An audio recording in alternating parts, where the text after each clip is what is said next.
All right, everyone. Thank you all so much for joining us on this wonderful Sunday afternoon for more D&D from Lionhead Gaming. And this evening we have the Expanse, our wonderful level 20 in-game, late-game grind for raid D&D campaign, where we are, well, I think we're in heaven, or something really similar. But this is not my story to lead. This is Monsieur Brendan's. So, Monsieur Brendan, where are we? What are we doing? What do you got for us? Yeah, so our intrepid adventurers found themselves through various planes of existence at this point, all in service of their final goal, a threat upon the land of Omnia that is apparently sitting and waiting for their arrival, or until a certain deadline is passed. And while this builds up, the heroes have gone off on various different tasks, getting things done that they needed to do to clear their minds, to get off their plates, to move forward, to raise allies, armies, equipment, funds, all those good things that's needed in what is very much looking like a full-blown war. And is certainly going to affect more than just their little town that some have called home, although through their ventures, maybe some have moved on. It's strange, but a threat still lingers, and, well, a fight is still waiting for them. So, venturing into the various corners of the world, mostly on the eastern side of the world, and then venturing into the hells, into the place of death, the Shadowfell, and now into Elysium. Apparently, the realm of the gods, which no one has really been to in hundreds, if not thousands of years. Thought to be that the gods retreated away, maybe left the world to its fates, but the players now may be finding the truth of things, that they have set foot within this place. Although the state it's in, maybe not the vision they were hoping for. And now, they stand in the midst of it, within the great city of Elysium, where the gods reside, at least in part. Met already by one of them, Helea, a dwarven god of combat and luck, the patron of our dear Lannister, although his encounter may not have been exactly what he expected either. Or maybe it was exactly what he was looking for. Who knows? And at this point, it seems like everyone is going their separate ways. We're going to have a little bit of a different session this time around. It's going to be a lot of one-on-one stuff. The players hopefully get to speak their own hearts and get answers for questions they've been yearning for, but a lot of it may be very personal things, and it seems like most of them have sort of gone off on different branching paths. So, I hope you enjoy tonight's little episode, figure out maybe some truths about this world, learn about the gods and the state of all things, and see if the players come out of it a little bit changed. Who knows? But who wants to give me an actual rundown of what happened just last time around? What happens when you got into this place, who you were talking to, and what happened? Oh, I mean, I could totally do it. It's not like anybody's prepared anything. Lannister, that'd be great. Go ahead and do it. Yeah, go, Jordan. Gosh. Jeez. Where do we leave off with the Outriders? Ah, yes.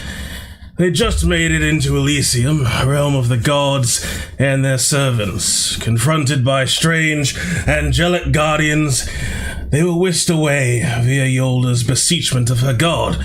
A stone dome and a bright flash later, they stood at the beginning of a long, majestic bridge over a sparkling harbor in a magnificent citadel city. They had only a moment to take in the view before two more monstrous guardians made their appearance. As combat was on the verge of breaking out at the gates of heaven, there was a cacophonous crack, and the guardian had fallen, neck wrenched at an awful angle. Helea Brightaxe, goddess of war, stepped into view. As the party looked on in awe and surprise, Lannister, in the midst of his charge at the Angel, quickly realized things seemed to be under control. Helea dismissed the Guardians with her divine words and addressed the Outriders, confirming who they were and what they were doing in Elysium. They introduced themselves and quickly got to work asking questions. Though Cinder's were barely veiled insults, she answered them succinctly and actually seemed to like his brash attitude. The city was abandoned because the gods and their many warriors were fighting a never-ending war against the demons of the abyss. A plane created for war itself, Pandemonium, Elysium, acting as bait, drew the endless hordes of evil in, and the gods fought to smite them. They'd been doing so since they departed Omni, it seemed. Helea was in Elysium, nursing a wound from a true demon prince, something that would rend the soul of a mortal into oblivion, but was merely an annoying, nasty scar in the making for the goddess of war. The Outriders said they seek the counsel of their gods, and perhaps any who would answer their questions, so Helea set about leading them into a meeting place of sorts, somewhere from which the individuals who wished could seek an audience from the gods they desired. Alas, as they made their way through the city streets, for a time things were fine, before a strange occurrence took place. Helea seemed to turn to mist before their eyes, her voice growing faint in the distance before disappearing completely. The Outriders found themselves alone in Elysium, or at least what looked like it, as a sick red glow took over the realm, not unlike the ancient magical academy they had fought to contain the demons within so long ago. They weren't in Elysium anymore, but a strange, otherworldly mirror of it. And with that in mind, Lannister gave a bellow, "Come at me!" A surge of healing magic crashed into his allies as he invoked the spell Mass Heal. Now no longer battered and bruised, the Outriders could face whatever that awful place had to offer. It was quick to provide. Awful fiends, long-clawed, wart-covered toad demons came from the streets in the murky, viscous water that the river had become. A rancid stench wafting from them, Hezeroos tried to assail the Outriders, but they were quick to strike out against them. Desmond laid shot after shot into them. Ivar, fiend-touched as he is, still burns with holy magic, striking down the frogs with barbaric cruelty. As they withstood the initial assault, barely scratching our heroes, then, as their numbers dwindled, a cacophony spread throughout the city. Monstrous roars and the sounds of life echoed throughout. Awful, almost goat-headed, scorpion-clawed demons made their appearance, throwing themselves at the Outriders, but they did not budge. They would not yield. This realm would have to try harder. Glabrazoos and meat-starred Nalfshnees crashed into the Outriders to be met with blade and shield, flame, and a divine triumvirate in Yolda, Lannister, and Tommen. As they battled upon a lone bridge, Lannister began to hear Helea in his mind, trying her damnedest to break into this realm, a realm of infinite conflict, infinite war, and infinite evil. A strange, almost incomprehensible crack in the air seemed to form as she tried to wrench her way to our heroes. With that, more demons entered the fray. A massive snake woman wielding 6 swords, Ivar calling on his absolutely unstoppable presence, overwhelming many of the demons he faced off again, frozen in fear. Their minds assaulted with each blow that strikes him, their will dwindling like pathetic insects. Smite after smite, shot after shot, precise stabs and powerful magic swirled about. They would not yield. The cracks in the air grew wider and wider as Yolder witnessed the massive blade of Helea's sword spring into existence again and again, right next to her. A moment of hope dashed as massive thunderous hoofsteps echoed out. Demonic titans stepped into the battle of the Elysian Bridge. Baelors, flaming whips, and crackling swords cutting at Ivar and Yolda. Demon bulls, Gristos, charged into the fray. Now, with these new opponents, things began to look tough. Though the Outriders' resolve would not break, and they would not yield. How much longer they could hold out against some of the strongest the Abyss had to offer was an entirely different question. As Yolder was cut into by a Merilith and facing off against a Baelor, Lannister and the party cut off from her, she gripped her shield and staff and held fast to her faith. The gods would answer her call as she invoked great magic, reaching out to the schism in the air and channeling her devotion and trying to summon Helea. In the realm forged by the gods, they would not stop her from opening a gate for a goddess. A beautiful stained-glass window, like from the greatest cathedral, before shattering, revealing Helea Brighteaxe, breathing heavy, covered in blood. "Hold your fucking knickers!"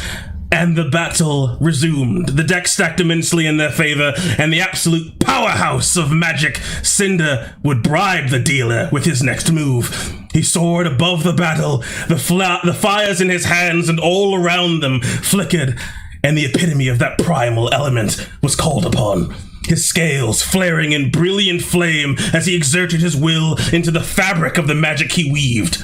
4 titanic crags broke through the clouds, so hot and fast the air around them burned as they screamed their way towards the full city. Shadows spreading across the battlefield, and those foul demons knew fear as they faced obliteration. With that, the Outriders quickly mopped up the remainder before traveling back through to true Elysium. That out of the way, and wounds being sewn shut by holy magic, the Outriders pressed on after Helea wrenched her wound closed again, leading them quickly over an hour into the city, leading them into a grand hall, full of magnificent thrones, all empty. As Helea opened the way to the gods of their choosing, Tommen and Cinder going down the path to Mystra, goddess of magic, Lannister to Tyr, god of justice, Ivar to Ogmar, lord of knowledge, Desmond to Callum Vor, creator of death, Yolder to Hephaestus. With that, they went their separate ways, linked by magic, but each with their own path, their own questions to be answered. That is where we left off last week, with the Outriders and the Expanse. Good shit. Thank you, Jordan. Get yourself to inspiration if you don't already. I think I already have it. Good stuff. Woo woo. Well, Very I much feel appreciated. inspired. Yeah. And yes. As Jordan said, the party split now. Venturing down long hallways seemed to form underneath these large thrones, opened up by the now somewhat bloodied hand of Helea. They all walked and found strange visages of buildings, but of an odd sort. Some more impossible than others. To eventually find the ones resting within. And the question comes, who's eager to meet a god first? Or a new god? We know who the most eager one is. I mean, I draw have, like, straws. Yeah, let's roll for it. I have like 4 gods I want to meet. Alright, I'm gonna roll it. We got 5 people today. As probably noticed, Peter's not here with us this evening, but this may take a bit. The players may have a lot of questions and things they want to get answered. So, well, let's see how long it takes to go through all of it. But, let us see. 4. Ooh, Lannister, you are up first. Alright, let's fucking do this. As a little bit of recap, since I messed it up a little bit last time, as Lannister walked forward through this corridor, he first walked through what looked like a grand tower of sorts, although it stretched far, and very quickly learned that it was a multi-tiered, what looked like barracks. As after a little bit of venturing forth, he noticed troops were assembled beyond. Large men with wings stretched on back, muscles gleaming, swords and shields and armor pristine, all standing and watching as he passed them. They were of human size, although the epitome of strength, both of them standing 7 or so feet tall. They all simply watched in silence as Lannister made his approach through those halls, and almost guided by their formation, further in he walked. Eventually, this place started to turn cold as a large door stood open to him, and he walked out to frozen terrain. Snow slowly flew through the air, crunching underneath his boots, as he saw a large pass in a mountain range stretch out before him. Looking back, he could see the building he came from. It almost looked like something of a monastery of sorts atop this mountain, but before him the path stretched. And after a small hike, the bitter cold not so much biting, but almost invigorating. A cold chill running up your spine to the point where it made your blood pump faster to keep you warm. And eventually you saw it. Almost a mimicry or a duplicate, it's hard to tell, of the throne that was positioned from whence you came, although now you look at the back side of it. And on either side you see 2 very large wolves standing 20 or 30 feet tall apiece, monstrous creatures that both turn as you enter and approach with a low growl as they show their teeth. But then you see a large left hand stretching down from the chair, grasping the ruff of the neck of one of these beasts and pinching it tight as one of the beasts yipes ever so slightly as the other one quiets. But they both keep their eyes lingering on you, Lannister, as you see the large form starting to emerge from the mountaintop. As he takes steps around, you see a large helmet on his head, horns streaking upwards. You can see as he stands, a large spear is pulled up off the side of his throne as he turns to meet you. A gigantic man, standing maybe 50 feet tall or so, as he towers over you. A large beard of what looks like almost wheat-colored hair starts to flow softly in the wind, as you can see on the chest furs of what looks like a long-slain beast, a sword on his hip, and his right hand suspiciously missing, as his one eye seems to glow red.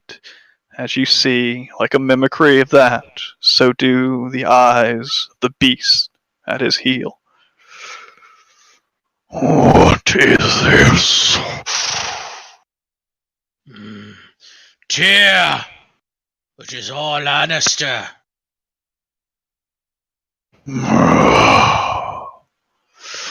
The follower of Alea. Why are you here, dwarf? You were not invited to my realm.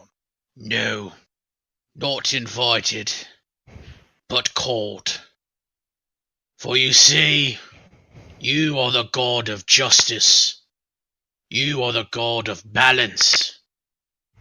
And there has been a wrong that has suffered for far too long that I think you need to know about.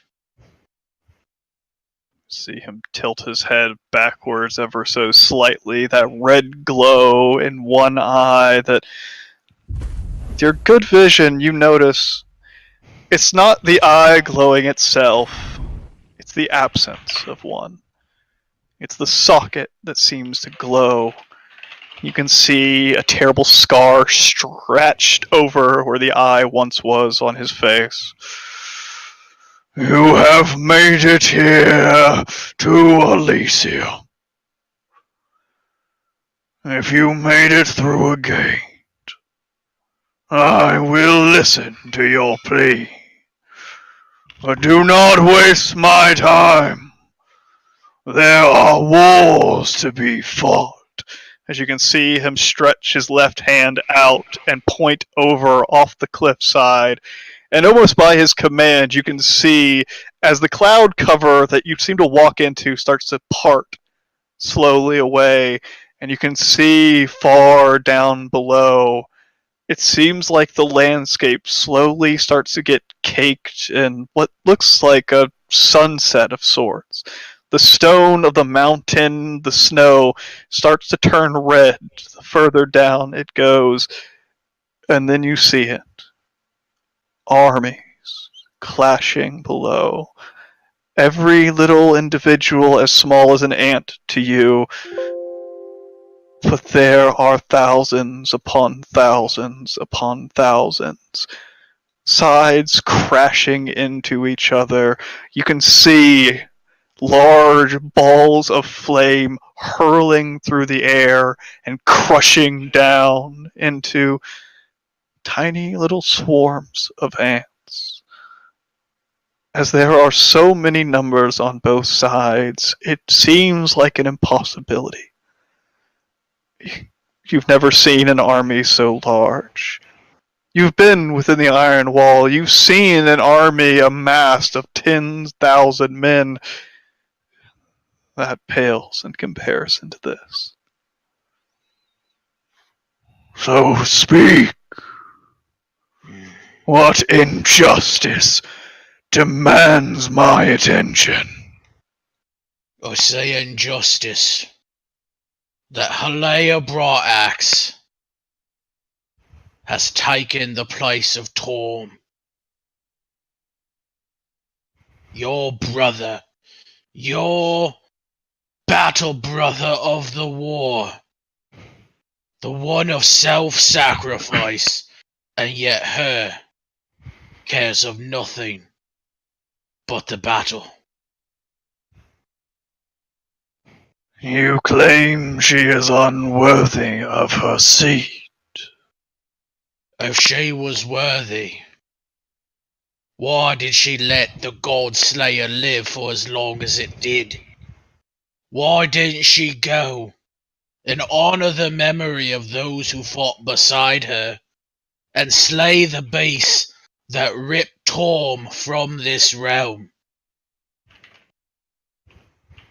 You come here claiming injustice from the gods against their own. I know the story well, young dwarf. He was my champion, my right hand that fell that day. Halea. She is weak. She is not the image of Torm. And I agree. For that creature to live so long was an injustice. But it was not our place to fix it. It lay outside our grasp. It was not allowed for her to seek her vengeance, and it was under many protests that I deemed it unfit for her. If you judge her, young dwarf, you judge my decree. With that, you can just feel the tiny bit of hostility wash over you. That power that you fought tie, that strength and weight upon your shoulders, you can feel a bit of ire turned in your direction. I understand that you were not able to go and defeat that thing because it lied outside, and because of the barrier that you built to protect this realm. But I want you to know, Tyr, that it has been slain, and I bring to you the teeth that had pierced Torm's side themselves, as I hold up 4 of the God Eater teeth.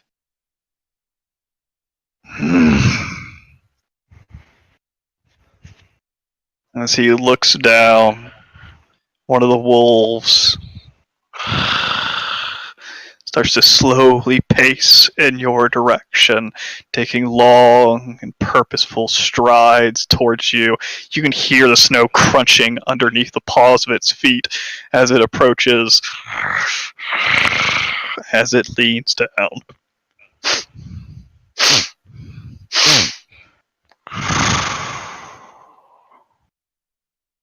As you can see it turn its head back after smelling what you present. So it is. And so justice is served. You've done well, mortal. It is your purpose, as it were, and you have not failed in it. Very well. Helea will not be punished. But I understand your achievement. What is it that you wish? Or wish it to be judged by you, to become your right hand as Torm was, and to prove my valor and my worth, I present to you not only your champion sword, but truly your right hand. As I take off my gauntlet and I place my sword down, as I hold out the gauntlet of Torm in front of Tyr. I could feel it from the moment you stepped into this place. It is why you were not swept from this mountain from the very first step you made.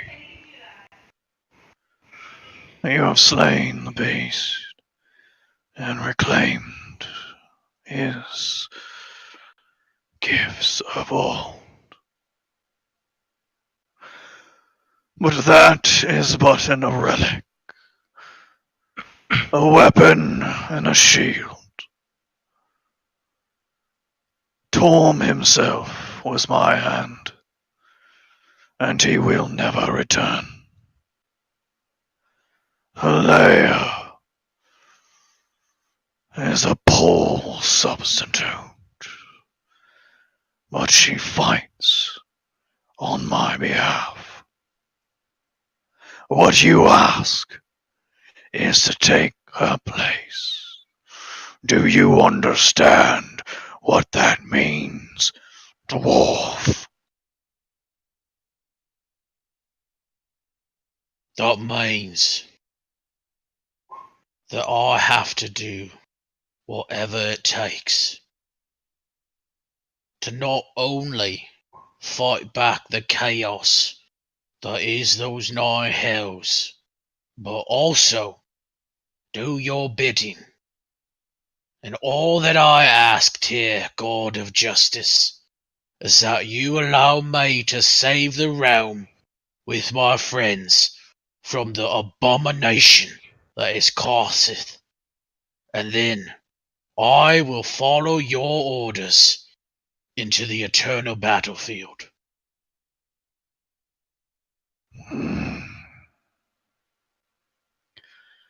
Many offer themselves to me, dwarf. Those men, those holy knights, made in my name. They offer themselves to me every day. They pledge life and death to me. You have done well, but you are another mortal. To serve me here is more than what anyone else has offered before.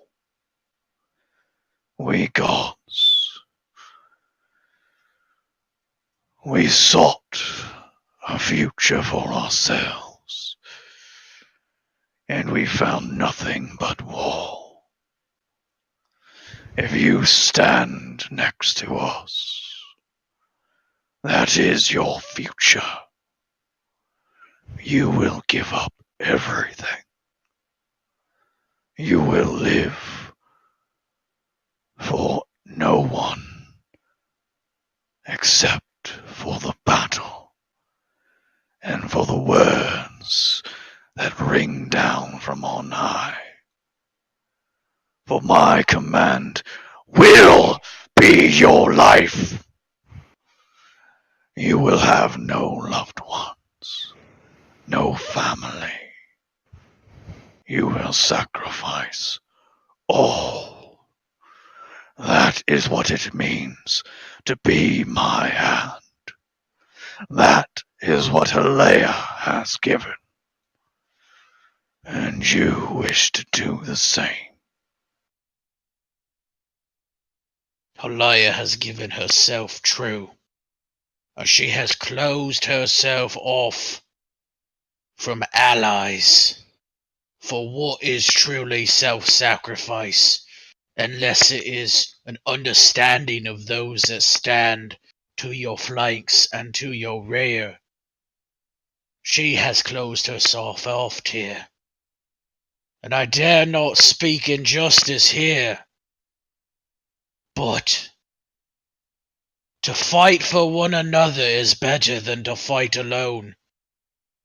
And to have allies is better than to be the greatest warrior of God ever. I will have no loved ones, but I will have comrades in arms, and we will win this war, and we will bring victory to the justice that this realm has long deserved, and has been won over time and time again by your leadership. Very well, dwarf. Your proclamation is made in earnest. Even I can see that. I will give you a task, for you are yet young. You are hundreds of years too young to know the true weight of what you ask. But I will give you a chance. Seek out your beast, Carcer, the one who clings to the essence of pain. End it. Stop the shattering of your world, and then return to me. Do this as a mortal, and then your divinity may be tested within this realm.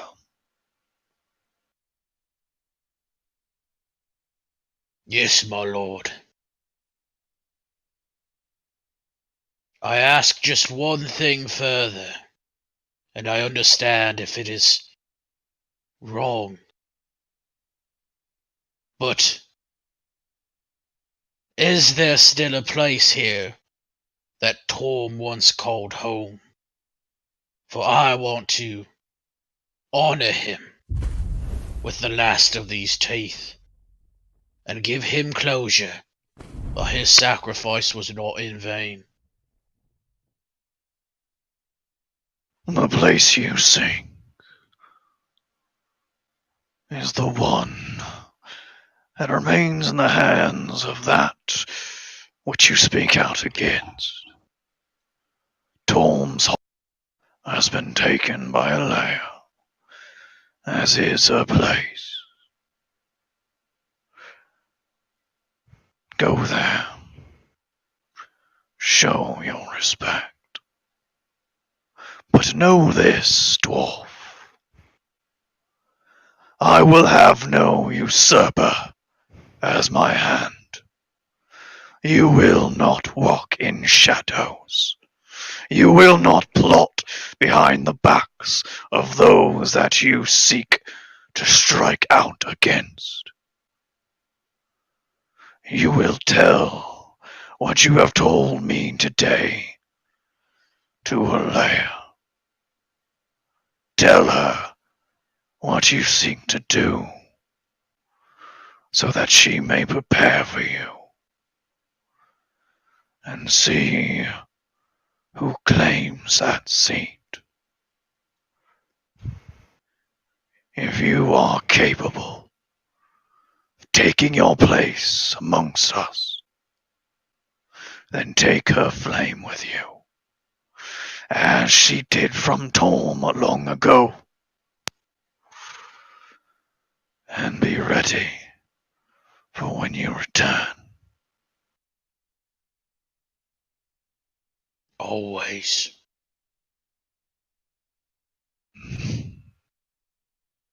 Go. There are many lives that I must watch be lost today. As you can see him turn, unbuckle a large horn off of his side as he walks over precariously to the side of the cliff, where down below the war continues to rage, as he raises it to its lips.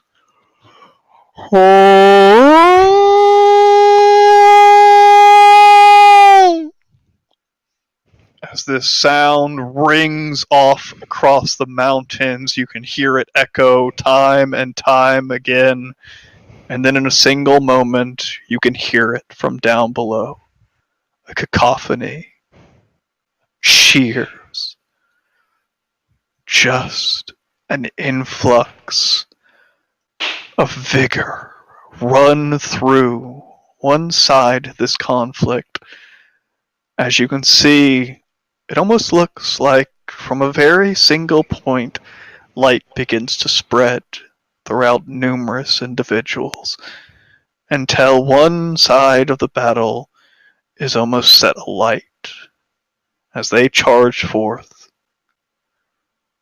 The horn is returned to his side as he walks back to his chair, and the cloud cover starts to re-emerge as the battle down below is gone before your eyes.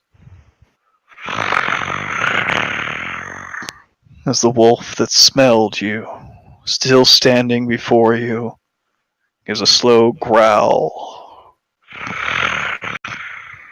as it turns and starts to walk away, back to its master's side, to stand vigil upon the mountain. I'll walk back down the mountain and go to Alea's room. As you walk back outside the mountain, passing by this gigantic barracks and the ones within, these winged individuals, that once you return, you hear the clatter of metal, feet shifting, as they all stand at attention for just a moment, as their vigil continues and the movement stops. You make your way back out that tunnel. As you look, you can see blood drops leading off to one side of one of the large thrones Although this one, it seems strange. You see runes marked upon its surface, but they are runes that have been scratched on top of others. The throne has been repurposed, it seems. And the door, that hallway, is open to you. I walk in. As you pass in, you start to notice something strange.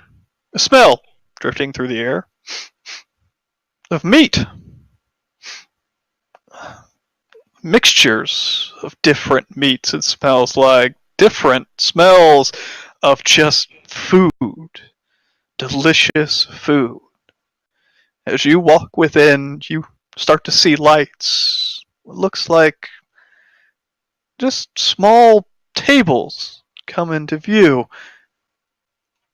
lit with a large fire in the middle, a full hog resting upon the flames that seem to burn dangerously up over its skin, but it doesn't blacken. It just allows this essence, this aroma to waft through the area as you walk in, and it is a vision that you've probably seen before. A great hall, a feasting hall, but there are no people. Except for one. You see Halea standing at the head of this place, in a large chair covered with furs.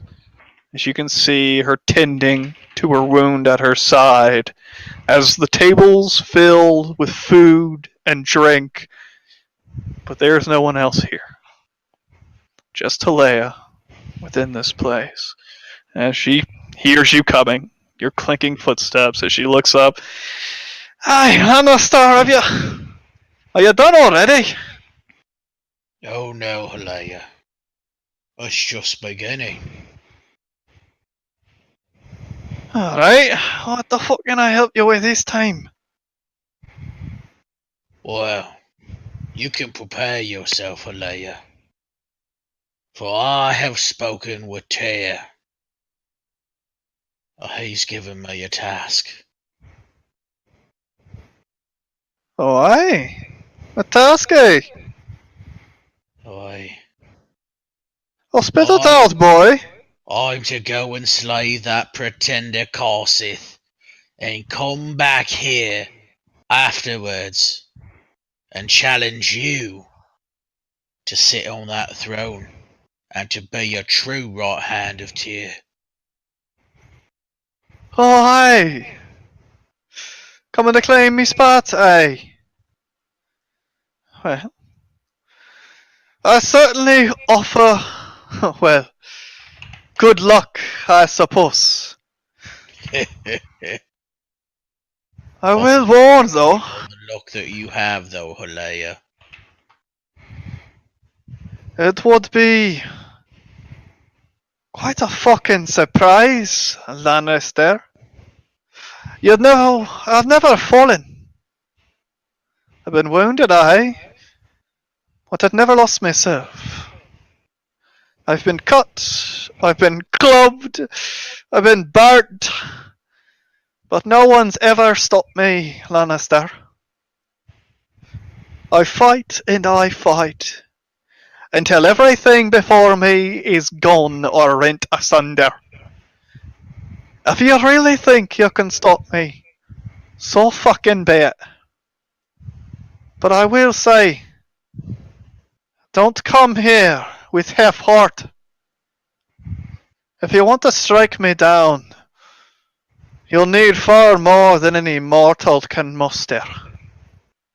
Even when I was in your shoes, Lannister, even when I swung mortal steel and could be killed, I never was. With every spear that aimed at my heart, it cut rib, but never tissue that kept my body moving. Bone stopped arrow. Grittle stopped sword. Luck, as much as I hate to fucking admit it, has always been at my side. As she looks down at the little peacock sitting next to her that seems to just be poking down at a piece of meat and jabbing and pulling pieces off of it. It's never left me, Lannister, not for a single fucking moment. So find a power greater than that, if you truly wish to unseat me. You see, Halaya, you miss the point of Torm. You miss what it means to have self-sacrifice. For surely you were the only one standing, for you cared not of your allies, your comrades, or your friends. Luck will get you so far, but having those at your back inside, knowing that they will always be there, that's a power greater than your luck. And you will find out soon, Halaya, that your luck has run out. Possibly, Lannister. Fucking possibly. I don't. As I said, I didn't create the bright path that people worshipped. People just started to follow. And they started to die. They stepped places where they didn't fucking belong. When I rushed head first into the breach, I knew what I was doing. That I would come out the other side. I warned those that followed me that it wasn't their fucking place. They didn't have my protection because it's not something I can give. I had those that fought by my side. And every last one of them died, Lannister. Do you know how many have tried to stand where you are now? Tried to follow this path. From a farmer boy that goes fighting goblins just to find an arrow in the neck. Or a knight thinking that they're stronger than they are, pledging themselves to lords that use them as nothing but swords to be broken and thrown away.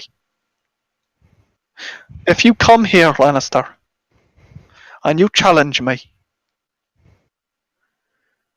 either beat me and take my place, if you can, or stand by my side for as long as you can, because one day you will die, and I'll remain.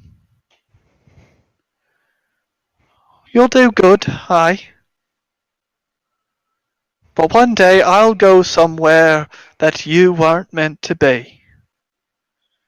And I'll remain alone. So be it. I won't push upon your challenge, Lannister. Do what you think you must. Gain all the power you can.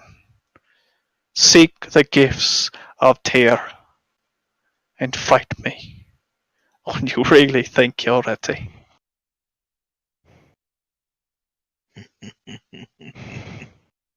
It will be one hell of a fight. Aye, it will. And to make sure it happens, since you're the only one that's really gotten this far in so fucking long, I'll even help you a bit, eh? Torm gave me a gift long ago, when I was standing in your shoes. Something that watched over me, even through that cursed luck of mine. have it watch over you as well. As you can see, she pulls up the gigantic sword at her side and just stabs it into the stonework. And as it does, it just ignites in flame as the fire just explodes outwards, running across the stonework and starting to wrap around your legs and pulled into your hilt of the sword at your side.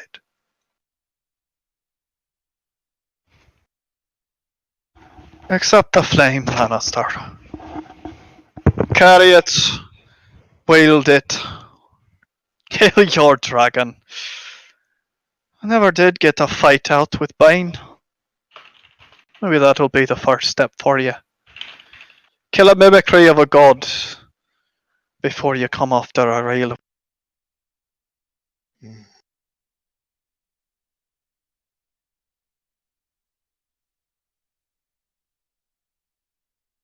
I will. It will be glorious. And this hall will no longer be empty, Halea, but will be filled with those who truly know what it means to sacrifice everything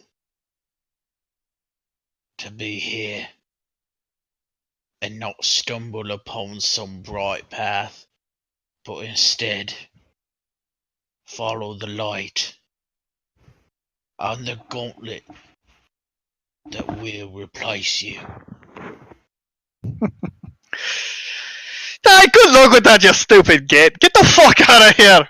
Or take a drink if you like. It's enough of this shite. Aye, Fucking hell. there's too much good booze and food here to go to waste. Hey. Thing I need to do Hey. is I'm going to walk over to the throne. I'm going to take out the gold tooth and I'm going to mount it on the wall behind her.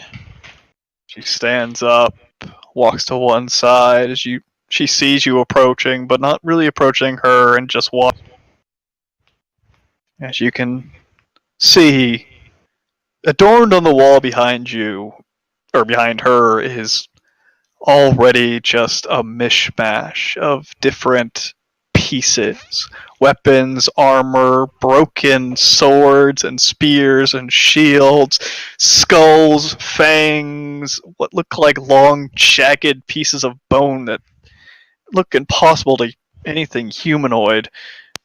But a space remains, and easily enough, a mount can be found to place that terrible tooth. And you can feel at your side the blade starting to warm within the hilt. Hey, I did ask you for that, didn't I? Well, you've got several gifts from Torm now, I suppose. If anyone were to do it, Lannister, have it be you. I don't exactly want to go through all this fucking shit again with some other upstart dwarf thinking he's more than he is. So don't just make this talking shit, eh? Make it real. Aye. It will be an honor to fight you Hey, Lannister. and beat you.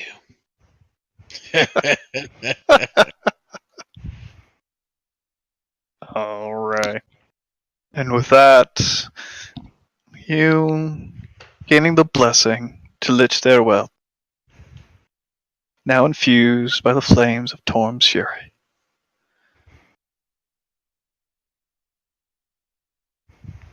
Oh shit, it's our first +3 weapon in the game. Ivar has one. Nah. The Dragon's Bane, the Wish one?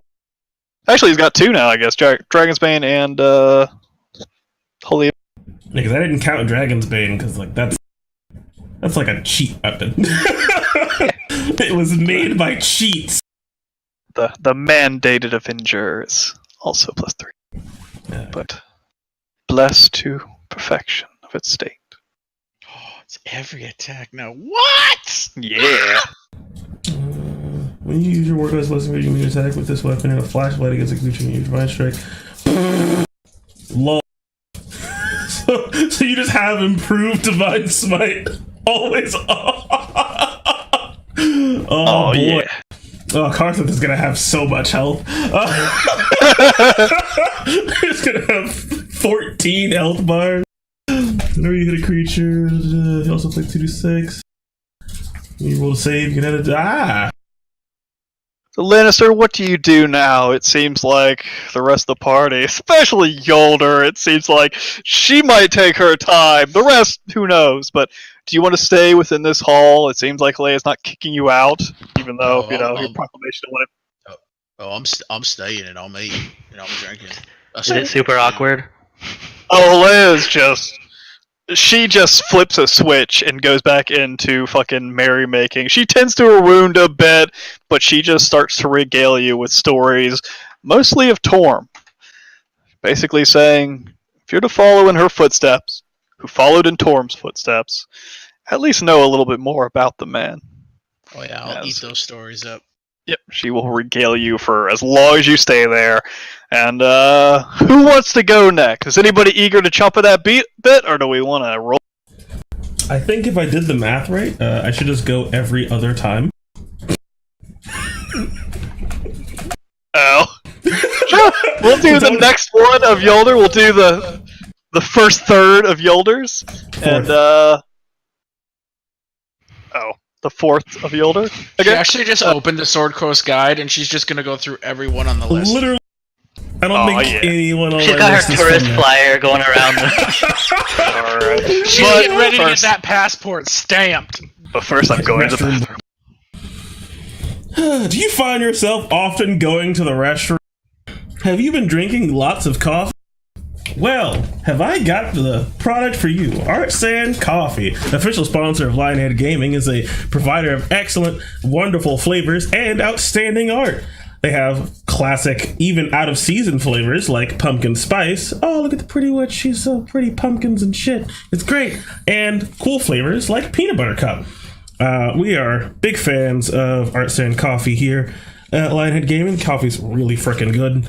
And I think if you give them a shot and test them out, you'd like it as well. Use promo code LION10 to get yourself a sweet discount and help support the channel. Check them out at artsancoffee.com. And I hope you're enjoying our visit to church this weekend. It is quite interesting seeing a bunch of different gods. Alright, we'll be right back.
guess this is the end.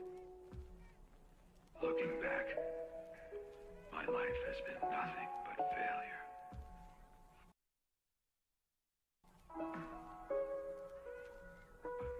The tale of Jiraiya the Gallant.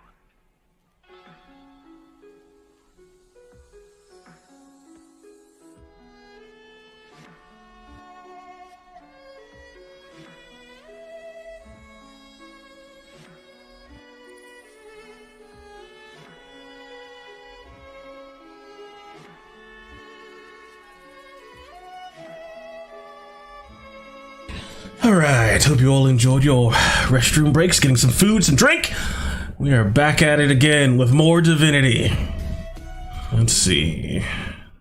Bring the music out. No, we're not playing Divinity Original Sin. God. Playing D&D. God. Alright, good shit. As we come back in time a little bit, as we echo. There we go. Sound design is hard. Go back in time just a little bit, as all the individuals, our heroes, separating out, going their own different paths, as Lannister walked to try to find Tyr. Yolder, you walk a different path, as does basically everyone else. As you walk ahead, a little bit of recap from last time. Walking through this hall, dark as it goes to start with, and then you start to realize the walls starting to turn a rougher stone. Large, but rough. As you start to see displays, not closed off behind glass or bars, but just hanging, as if easily enough to walk out, pick up, and take. Weapons and armor lining the walls. As you walk, you start to realize, though, many of them originally were just empty. Now you see racks of arms and armor, swords and shields, full plate, spears, but many of the spots are missing. You can see a row of 6 or 7 spears, and then 3 are gone, which should have been there to make the set of 10, which the display seemed like it's obviously made for. You see a suit of armor on one side. At first, there's no helmets, and you think maybe that's no, but here's one with a helmet. Here's one with no greaves or gauntlets. There's pieces missing from sets. As you walk on, you start to see light filling the corridor, more and more. Heat starting to wave over you. The smell of coal and heated metals as you start to hear the ting, ting, ting, as hammer striking iron, but it is loud. Each strike is like thunder cracking. As you walk into this gigantic place, the hall stretches upwards hundreds of feet as you see out before you, out on a strange pedestal of sorts, surrounded by fire. You can see burning coal pits on either side, and a large forge and anvil on the other side of a gigantic back, stretching 30, 40 feet or so up into the air, made of, you see gleams of gold adorning it, stripes and large, what looks like shoulders or pauldrons attached to this figure, adorned with gold, but the majority of it, you're not even sure if it's really metal. It looks white, almost like marble of sorts, but it's still, you see a shine off of it. With every move of the hand, swing of the arm, you see reflection of the light upon it. It's a metal that you possibly have never seen before. On the back of this gigantic creature. As you walk further in, approaching this thing, you start to see the hammer swinging down at the anvil, slightly off to one side, large tongs placed before it, holding whatever is being struck in place, but you can't see it where you are. The anvil itself stands maybe 10 feet or so tall. You can't see the top of the surface of it. But again, it seems like the hammer is striking down just at nothing. And then you see the large hand pull upwards, the tongs with it. And the tongs seem to be empty. Till they turn to a large cauldron of water, it seems. The tongs open and you hear a as something strikes the water. And you think, with your high perception, you think you see, just at the last second, a shimmer of light upon it. Like whatever was behind what was just dropped moved, swirled, changed, and then it was gone. As the large head starts to turn in your direction, as the large legs turn to face you, as you see what looks like a crown made of gold adorning its head, although it seems to actually wrap down on the sides, more like protective gear of sorts. As you can see, the small little open spaces of eyes as this gigantic creature made of metal stands before you.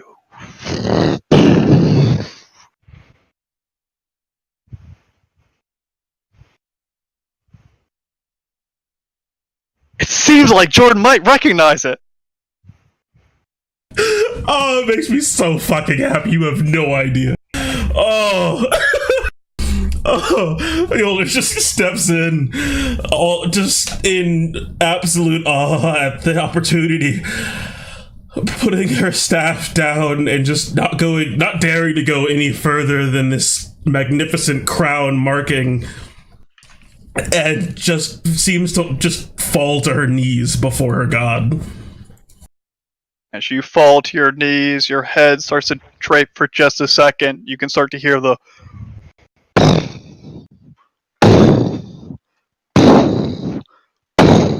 of heavy footfalls approaching you as they get closer and closer and closer until suddenly they stop. And just silence. A strange silence. You can hear the crackle of coals next to you, but the creature before you has just stopped. And there is no sound. If you look up, you just see this large face staring down at you. As you notice, there's no mouth. The face is almost completely just a solid slab of this strange white metal. Has its open sockets. You can't even really see eyes within, just holes of darkness into the top of this thing's head, seeming to be looking down upon you. But it says nothing.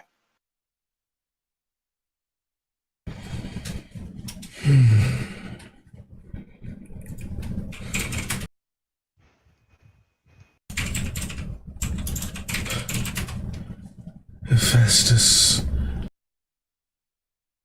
I am honored and humbled to be in your presence.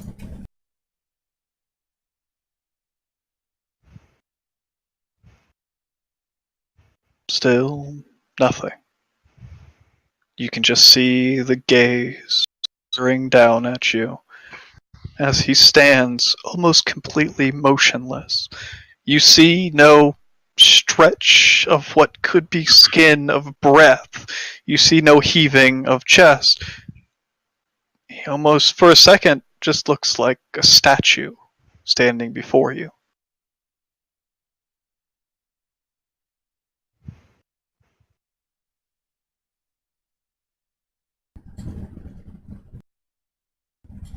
To just look up at him fully.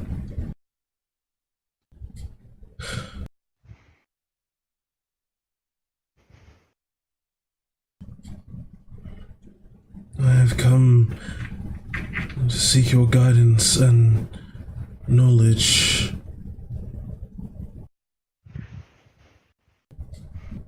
But you...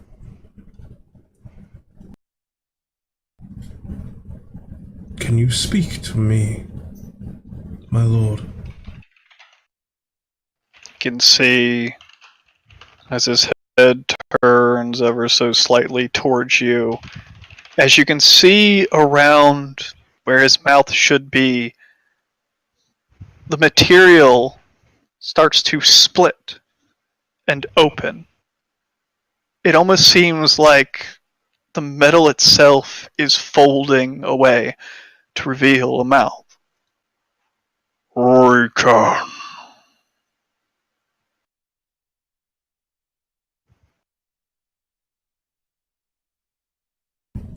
What was that? I can.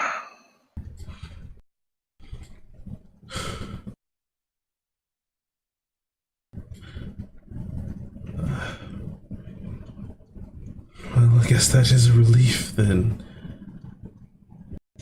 May I stand? Yes. You hear this voice just rumble out towards you. Strange sound. It's peculiar. It's very direct, and yet the words seem to come slowly to this god before you. Not so much like it's contemplating, more like, for just a second, it has to think of the words before he speaks it.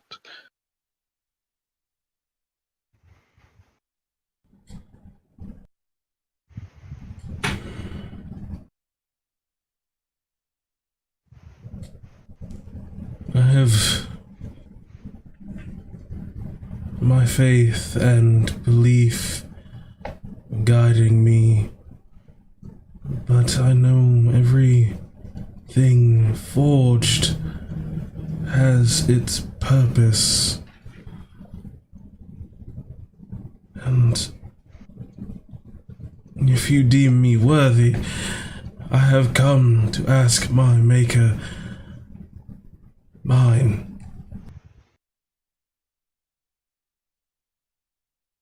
Looks down upon you.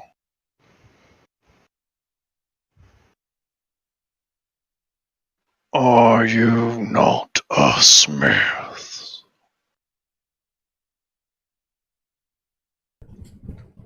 I am. And you have your answer.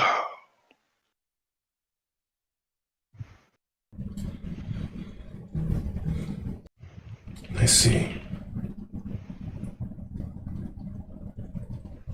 She takes one step forward.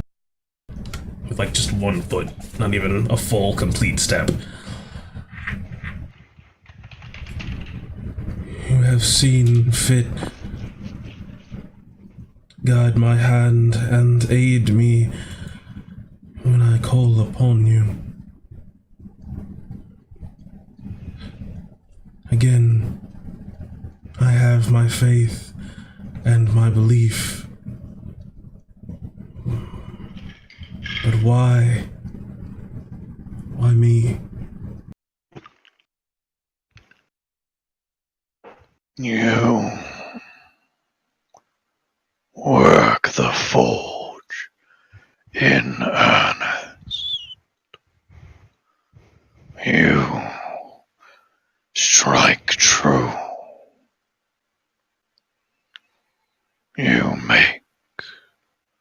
requests from me, and I forge them. If your purpose is forgotten, think of where I stand.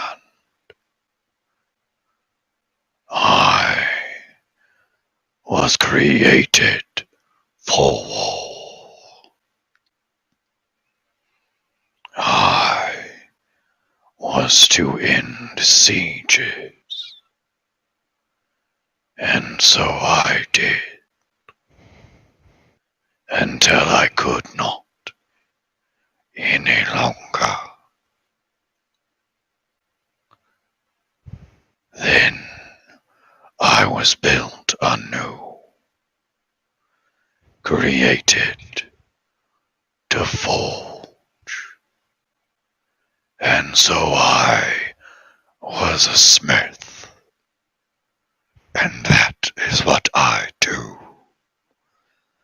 until I cannot any longer. If I can hear your request, it will be done. For the smith does so. A smith does not build for themselves. They answer requests. They answer a call.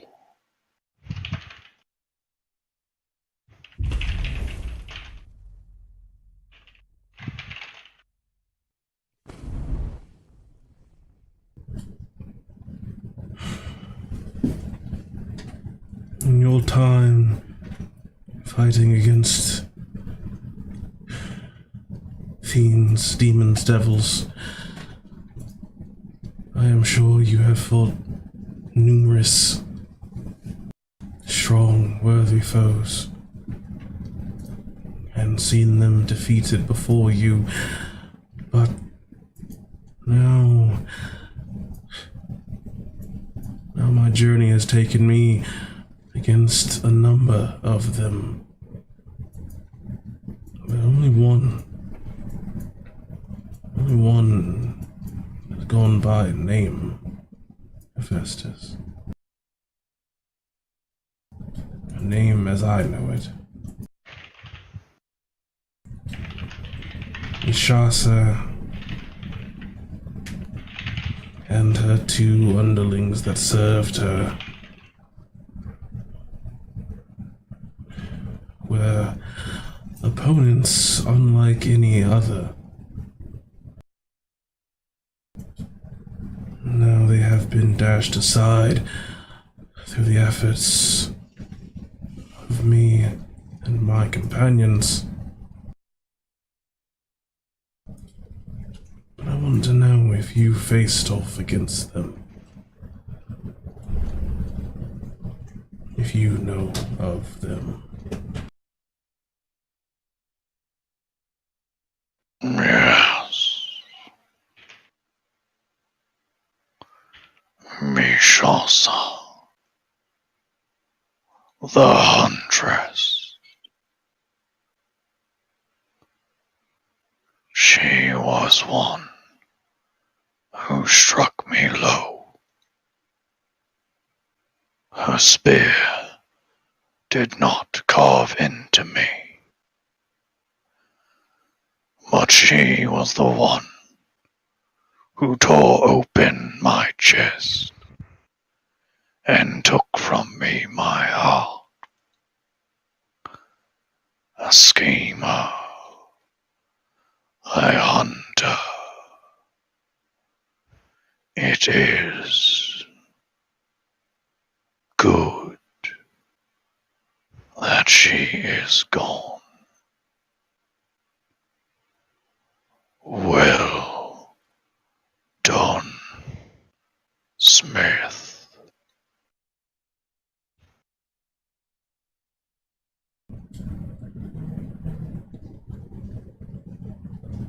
Isildur tries to rationalize her god literally telling her she did a good job.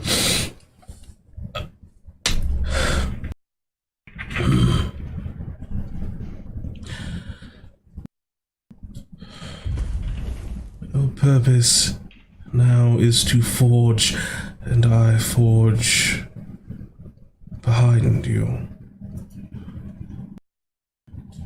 But as I came through this place, it seemed that things were incomplete. Or did I misunderstand? My task has been created anew. The arms and armor. As he turns and starts walking back to his anvil.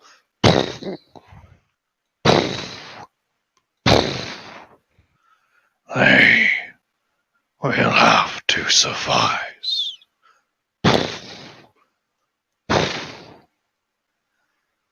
I was given a new task to create that which has been broken. It is to be maintained above all else. As you can see him take his hand and dunk it into this large basin where he dropped what he was working on before. As he pulls his hand back out, in between his fingers, looks tiny compared to his size. He holds it up, and again for a second you see what looks like nothing in between them. But as he turns his fingers slowly, you can see light start to shimmer. You can see the back of his hand seeming to change ever so slightly as seen between this. It seems like glass, but it's impossibly clear. Do you think you've seen something like this before?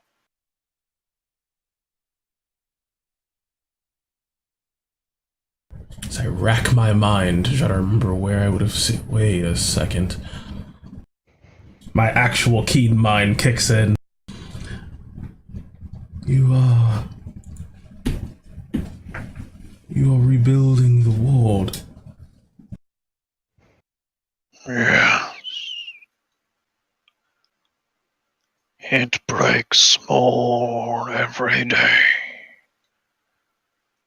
But that makes my work ever more important.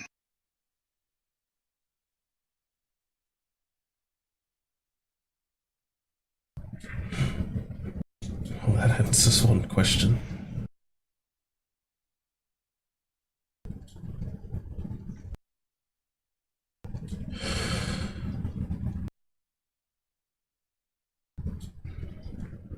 I know my purpose. I know why I stand here before you. I know what it is you toil over. And I have my answer. And my satisfaction.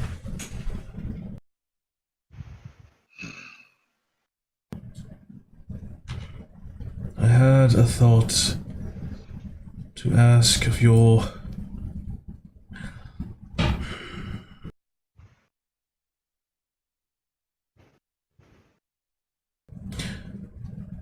It is a lonely precipice to be at the top of anything. But I see now, I truly see now, the idea of that does not sway you at all. It is not your purpose to be concerned of friends or anything of the sort. It is your purpose to build. And you live on with that purpose. Or am I wrong? You are not. I came from an age unlike your own, young human. My kind, and so many others, were formed for a singular purpose. But you have a purpose, true. But your hearts are different. Your minds forged differently. You live for so many purposes. I live for one.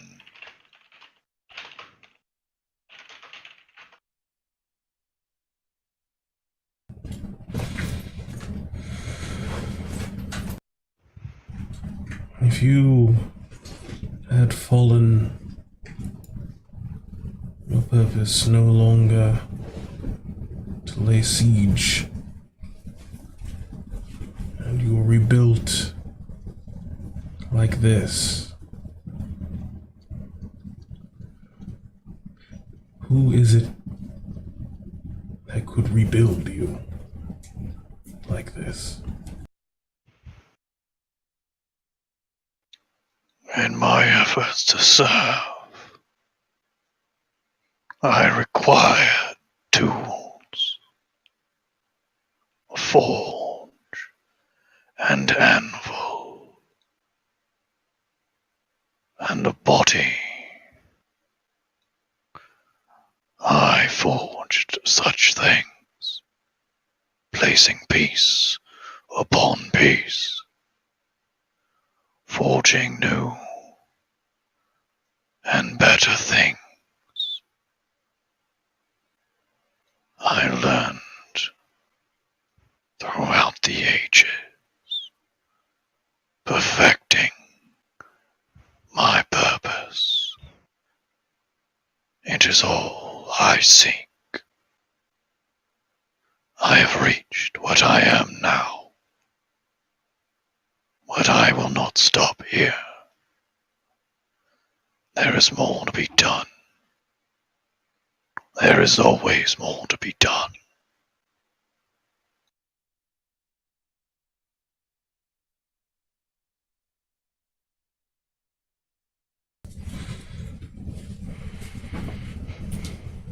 May I watch you work? If you wish.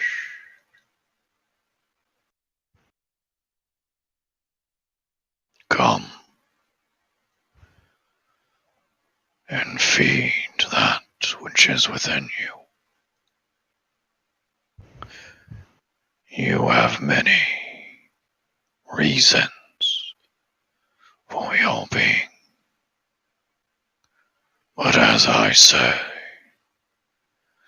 if you are a smith, then you have that purpose as well. And you require the tools to finish your task. That which lingers inside you. It is a child of mine, born of my forge, that now that you are here, can be reignited anew.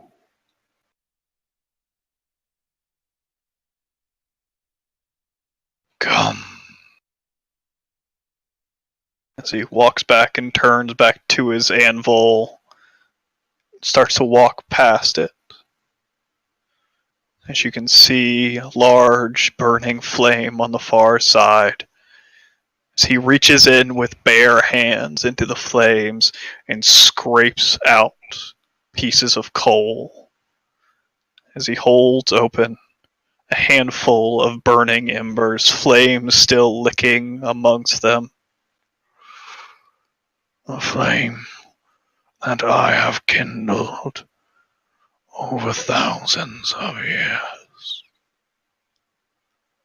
Let the forged soul be reignited anew.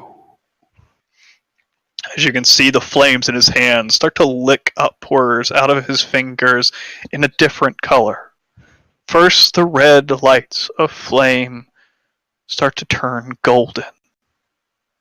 And you can see the pieces of his arms and legs, that which is adorned with this gold, starts to glow as well.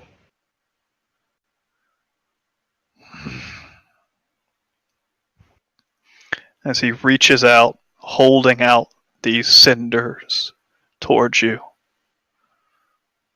Reignite anew. Let the forged soul be given new life and drink of the flame. I just sort of drop my staff to my side and step forward with open arms before trying to drink in all that my god offers.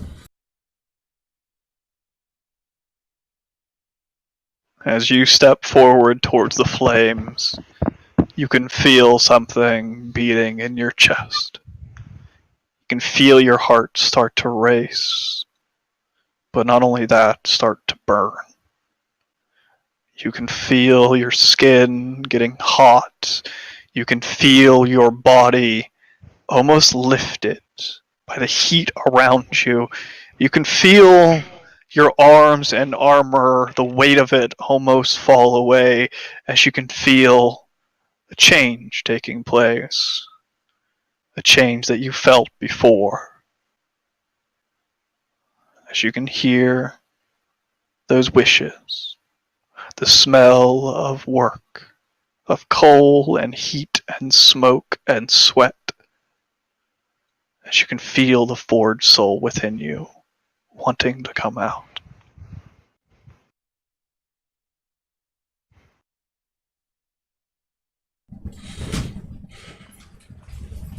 I do not hesitate.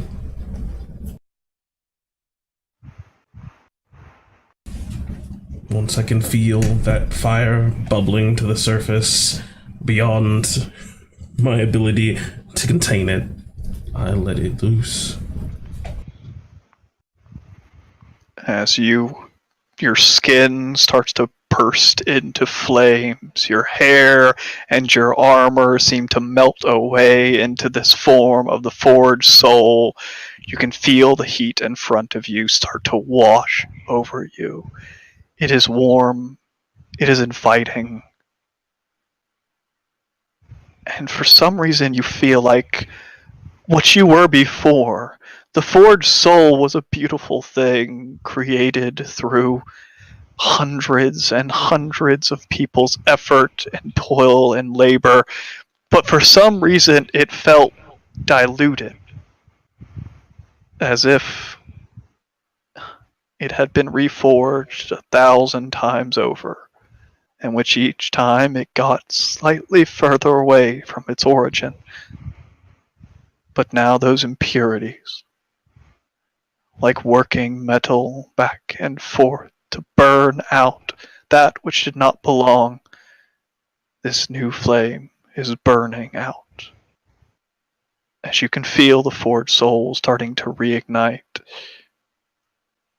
And also you see, within that hand, within the burning coals, you see something familiar. Something you thought should not be here, not in this form. A hammer. Laying within the coals. Your hammer. The one you have wielded. The one you have used to forge for so long now. The one gifted to you by your order is there within the coals. And it gleams with new light. Fire licking off of it. As again the hand slowly stretched, the palm extended out towards you, offering the hammer to you.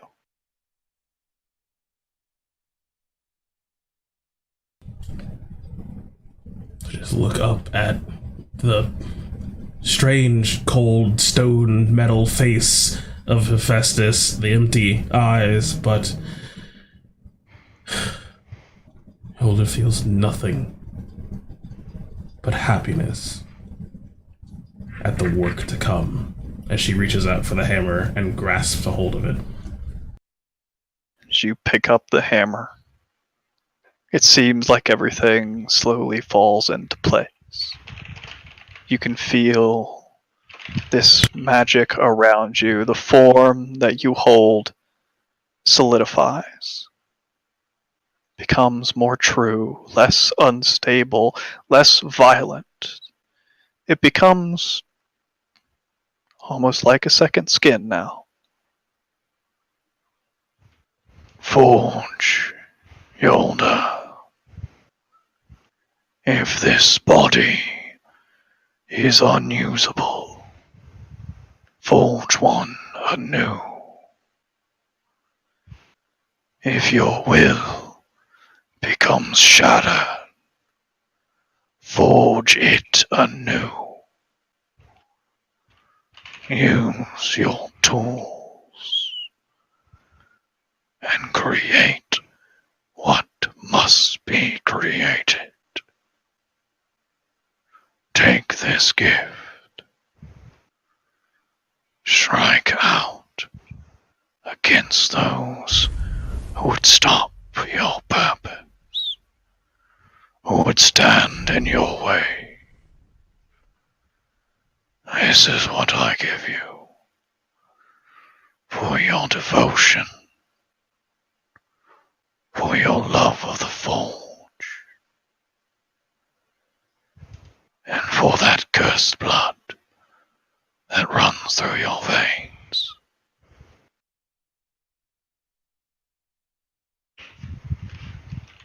Out of character, what does he mean by that? You have no idea.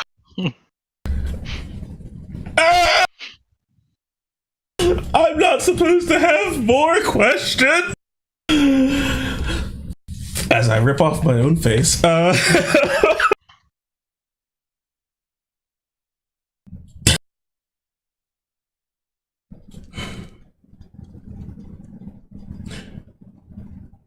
understand. And I will use these tools to forge what is necessary, so that I can forge what I love.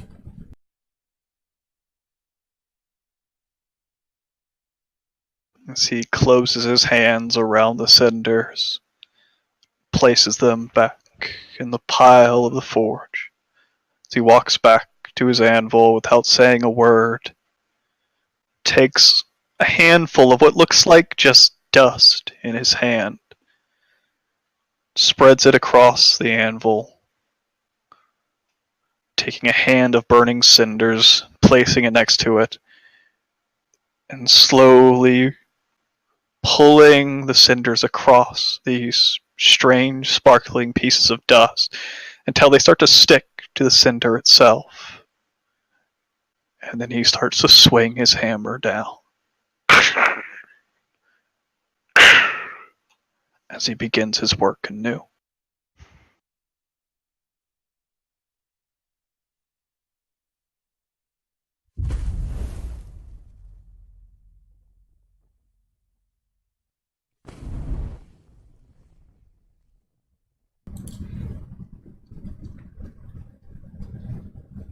Almost like a burn that teaches you not to touch hot things. The older just is just compelled to watch her god work. Just literally forging the barrier between worlds. She cannot look away for just at least a few moments.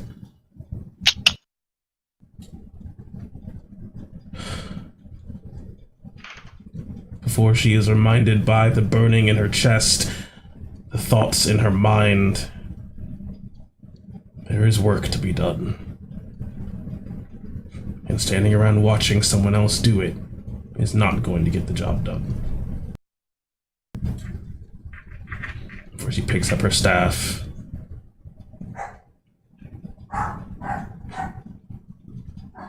And thanks Hephaestus.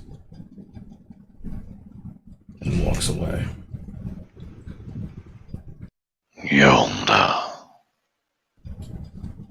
You can hear the stop. You are born for the forge. But your light is brilliance. It is not that of flame. If you wish it to light the way, seek Athena and her guidance.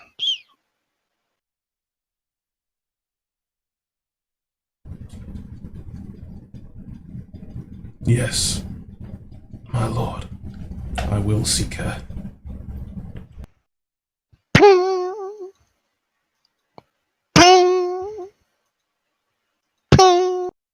So he goes back to work.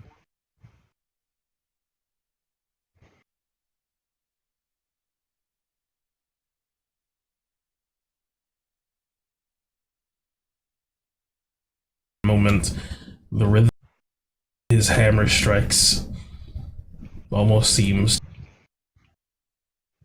in her chest. As she looks for the sign that says Athena. Oh, is it up the stairs? You either take the elevator, 4th floor, okay. No, she just walks back out. Alright. You start to walk back out. As we go on to the next one of our heroes. Desmond, do you want to go next? Are you still awake with us? Yeah, I'm repped. Alright, unless anybody else has a pressing need to go next. I have a pressing question. Was there stuff that was supposed to open? Mayhap? Didn't seem to give you any instruction. If you're talking about boons, You get nothing! Guess you got booned. I was like, you feel it come on to you as the second skin. I was like, oh, the flavor of this is amazing, but is there anything else to go with? Or You am I can just cast making, stone skin once per day. I'm making memory.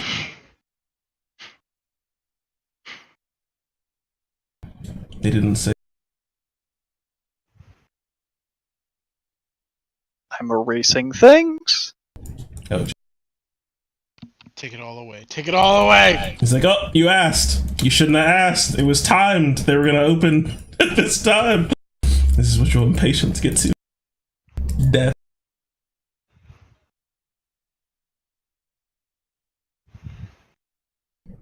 It seems like the nature of your forged soul has changed a little bit.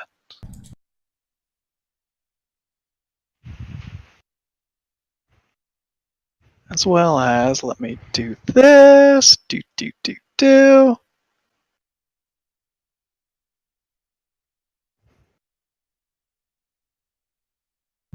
Going through changes. As you feel the essence of the forged soul within you changing. It no longer fights against you. No longer wishing to return to what it once was. You now no longer have a time limit on your forged. Excuse me, I'm gonna go scream off camera. Also, it seems like this hammer laid in hand, it is majestic. It feels light as a feather when you lift it, and yet as heavy as a boulder when you swing it down. As it seems like... You mean not visible players? Oh wait, hold on. It seems like this hammer, built anew, maybe not even the hammer itself, but your understanding of the forge seems to have changed ever so slightly. Oh, I'm a whole paladin. I'm a whole paladin now. Oh. I can't actually read it because I'm crying.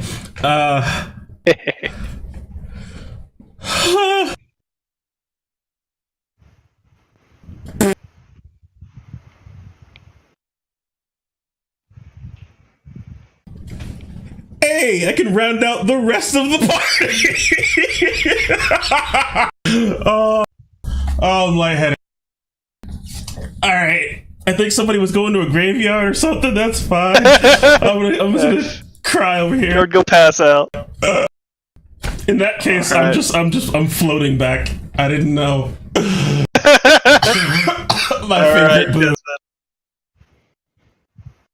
Desmond, as we go back in time a little bit, one more time, although it's going to be several more times, but one more time right now, when everybody's making their way to different areas, Desmond, you start walking down a corridor. Darkness all around you. And then you start to see, this may have changed from last time, I don't remember. You see a pale blue light with a speck of red far off in the distance, like a beacon in this place filled with, it's almost like it's night with a full moon. It's bright, but everything is just cast in this blue as you walk forward. And then you realize the ground beneath you is no longer stone. It's dirt. It seems to shift underneath your steps. Some of it loose, like you're walking on patches of strange loosened dirt, almost small hills. As you walk on, you notice around you figures starting to pop up out of the darkness. Small, stone, taking different shapes, some rounded, some of crosses, some of other symbols, and then statues. Some of large birds, some of strange gargoyles, some of beautiful women or winged figures. And then you realize these graves that you're walking between stretch on all around you. Hills and hills of them, all around. And the ones directly around you, you could have sworn a second ago you were walking upon them, maybe not of your own purpose, but once you noticed, looking back, the graves that you would have been walking upon are not filled. They're empty.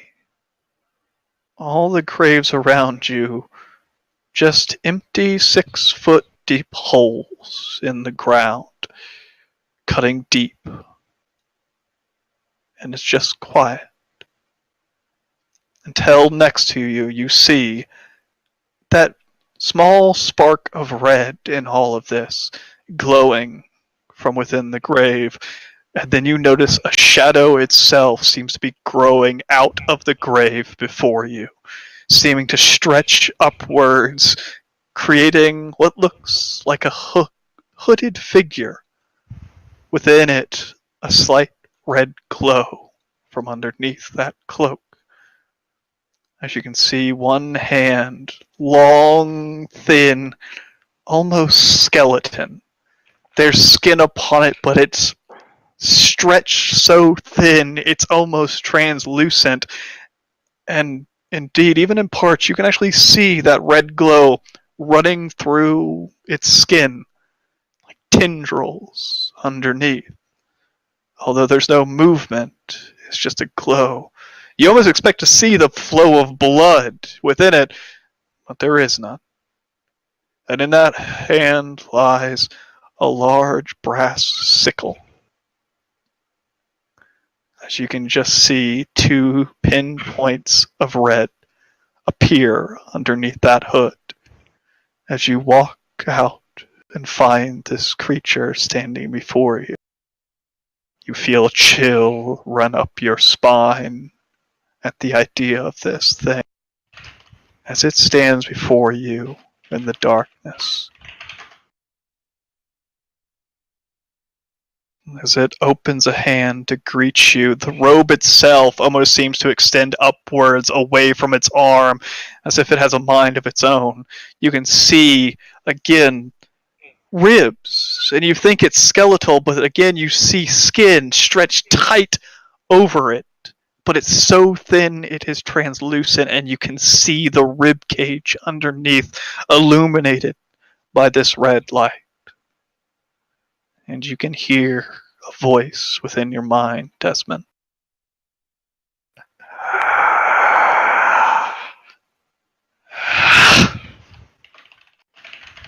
You have quite the nerve.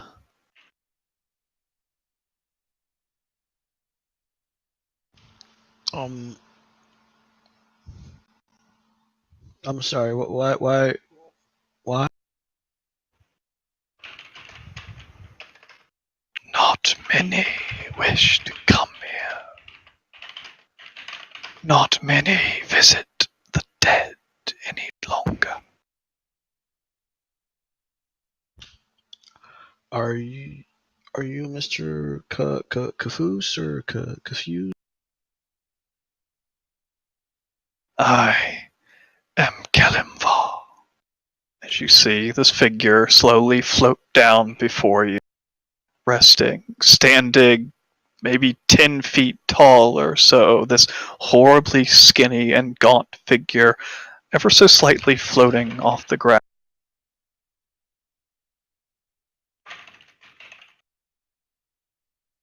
So, you seek me. But why? A mortal creature does not exactly belong here.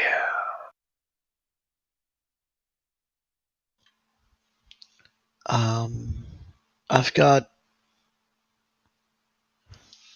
questions about something I plan to do, and as I look around me, I hope you're the one that can help me with this.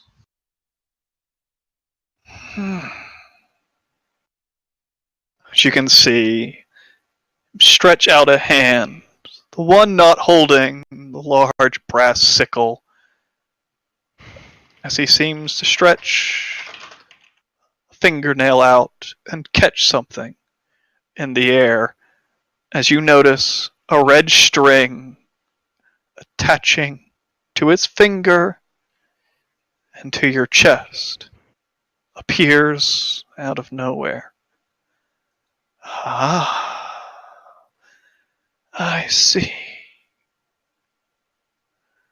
Those that taste death do become fascinated by it. Ask your questions.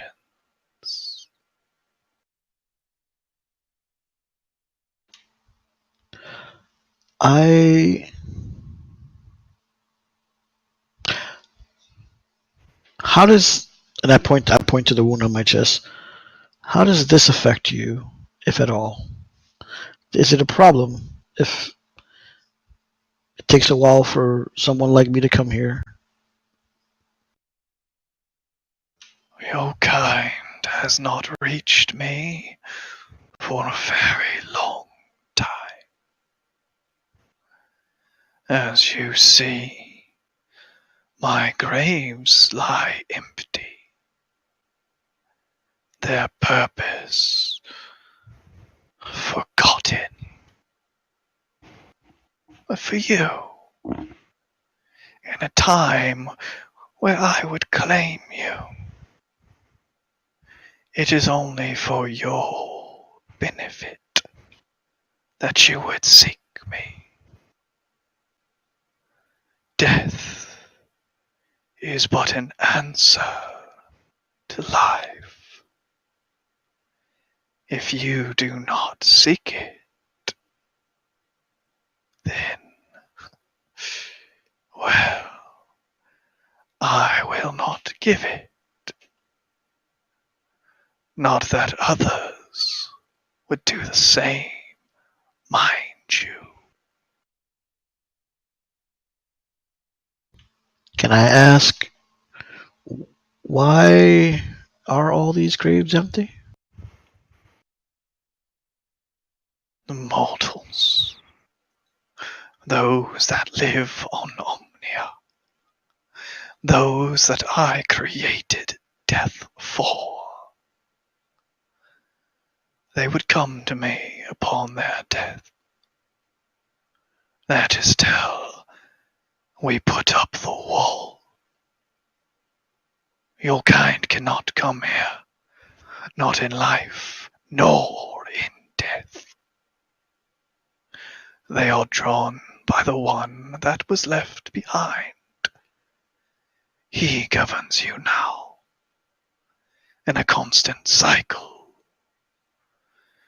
Your souls know no rest now. But it is how things must be, until I can find you all again. Oh, so no rush then, I guess? If I was to, say, prolong some of these few poor souls from dying, maybe? Death is in the hands of Sylvanas now. I'm If you sorry. wish, I'm bad with names. What was that again? death is with Sylvanas, the oldest, the father of all of Omnia. He is the one who was left behind. He is the one that draws the dead and sends them back into the land of the living.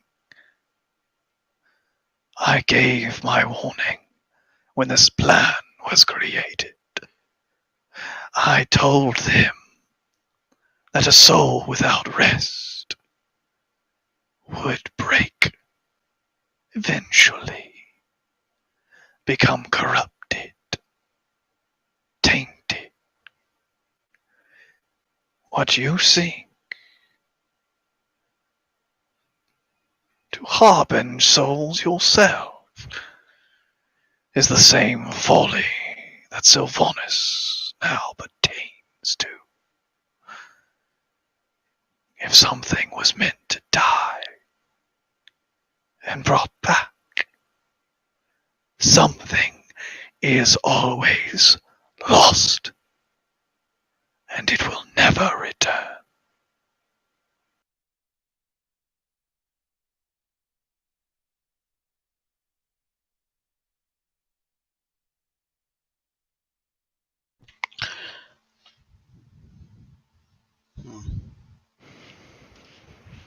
I guess my only question then would be, why would Sylvanas take it upon himself to receive these souls?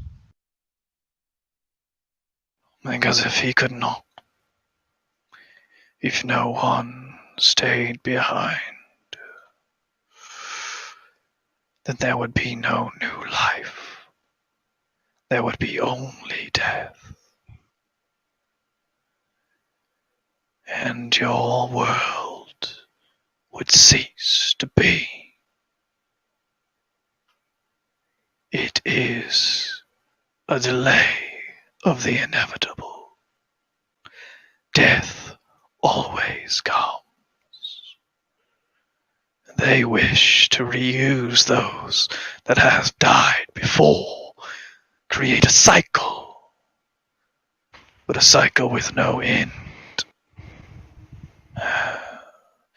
It is not what death was meant to be.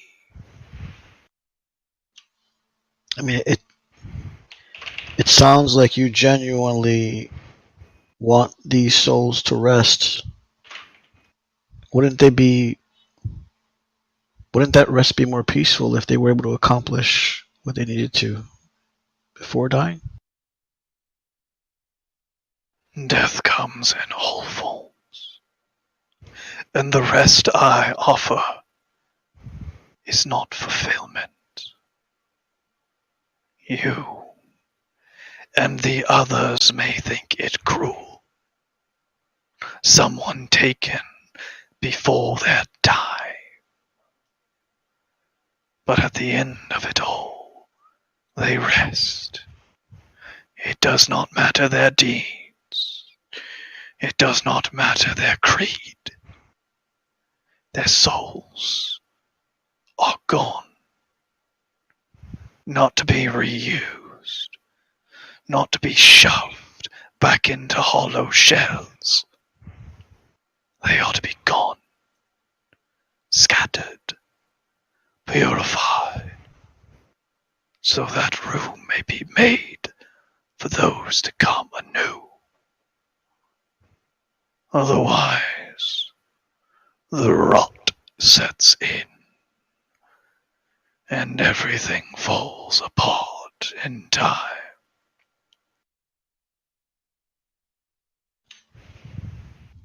Now that Sylvanas is the one receiving these souls, what do you do here? I watch over the few that remain. Those of the ASMR still need burial. The creatures that die here are gone. They have stayed pure in their purpose because they are not reused. They live to their fullest, and they die with comfort.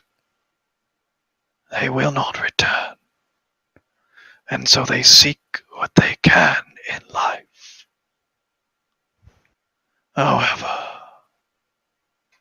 compared to the mortals, compared to Omnia, my job has become a fragment of what it used to be.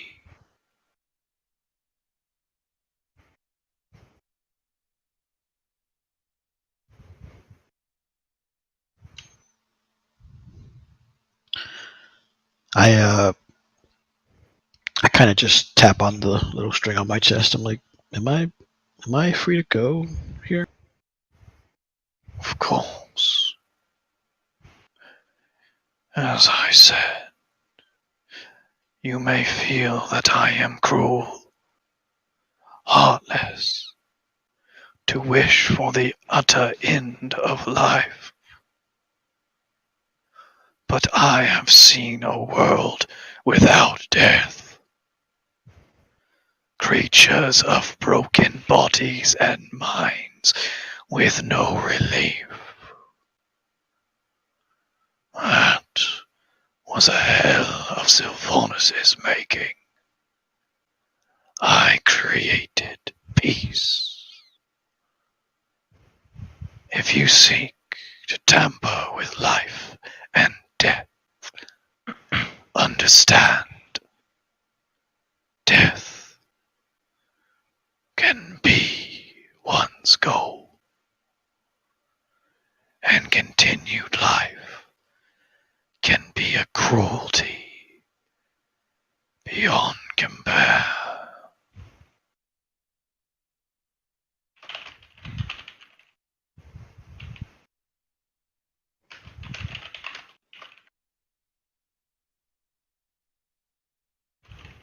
Tell me. I have been here a very long time, and I must admit, I am curious. These questions, I know of no mortal that can tamper with souls more completely than simply bringing them back for a short time. Why do you answer these questions? Those of devout faith know that the gifts given to them by gods allow such a thing. But you seek my graces. Why?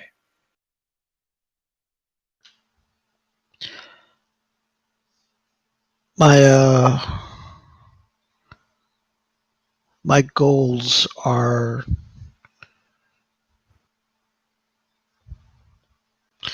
well, I'm afraid that I would cause more harm to these souls because of my lack of knowledge of what happens to them after the fact. I'm not a religious or devout person, so my understanding is that this being or this person, or if you look at me, for example, as I look down at my chest, would cease to be, and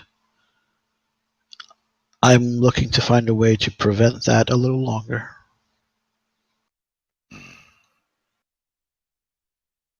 Very well. For one such as you to come here, to seek the god of death, it is a peculiar thing. I ask this of you, little mortal. Listen to the dead. Life can be given, but it can be a burden to some. Understand those who you seek to save. Ask them of their wishes. Do not abuse this gift. As you can see, the hand still outstretched, the fingernail still slightly resting on that thread. You can see it slowly slide and then release, pulling at the thread as you feel a slight tug in your chest as cold just starts to radiate through your body. But it's one of understanding. You start to get flashes through your mind. You're an intelligent man, but your mind was on machines and metal constructs, the inhuman of objects. You can take apart a machine and put it back together, and it feels nothing. You can cut open a machine, take out parts, replace them with new, and they work like new. You understand that pieces rust and break and need to be replaced. But that knowledge, now you see bodies. You see person infested by cancers that if they were removed would kill them. You see disease. You see broken limbs. You see scars. And you understand them. A knowledge floods your mind of life and death, of the workings of a body, and the pain that comes with some of it. As you hear a cackle far off in the distance. As this knowledge flowing through your mind, you also know you've been given a gift. A gift that lets you understand first the body and then the soul. And you also gain an understanding of what this creature was speaking of. A machine reused over and over and over again will eventually just break. You remember a time where you had an old, just a toy of sorts that you had for so long. You built and you made it, and it functioned, and it broke, and you fixed it, and it broke, and you fixed it, and it broke, and you fixed it, and it just never quite worked the same, like it did when you first made it. And you understand what this creature was talking about. People are the same. To bring someone back is to not bring them back whole. And though it may not matter first or second time, eventually they simply won't be the same. But you are given the gift to experience this firsthand, as you are given a boon by the god of death, Kelemvor.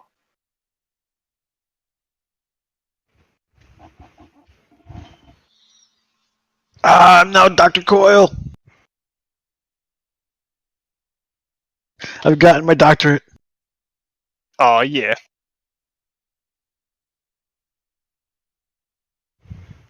One to preserve life right on the edge of death.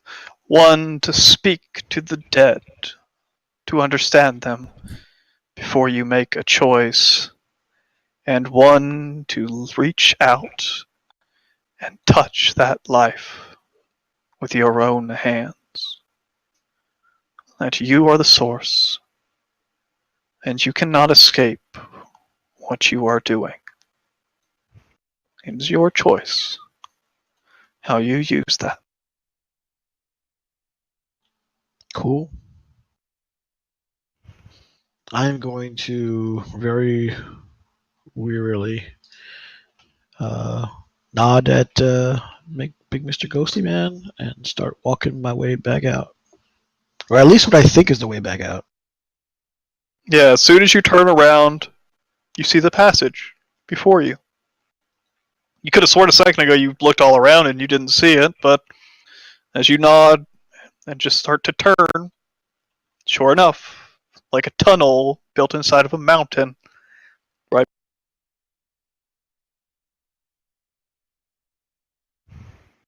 You can feel the slight of wind behind you.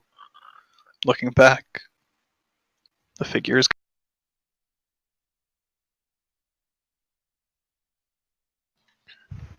I kind of let out a sigh of relief, having just spoken to death.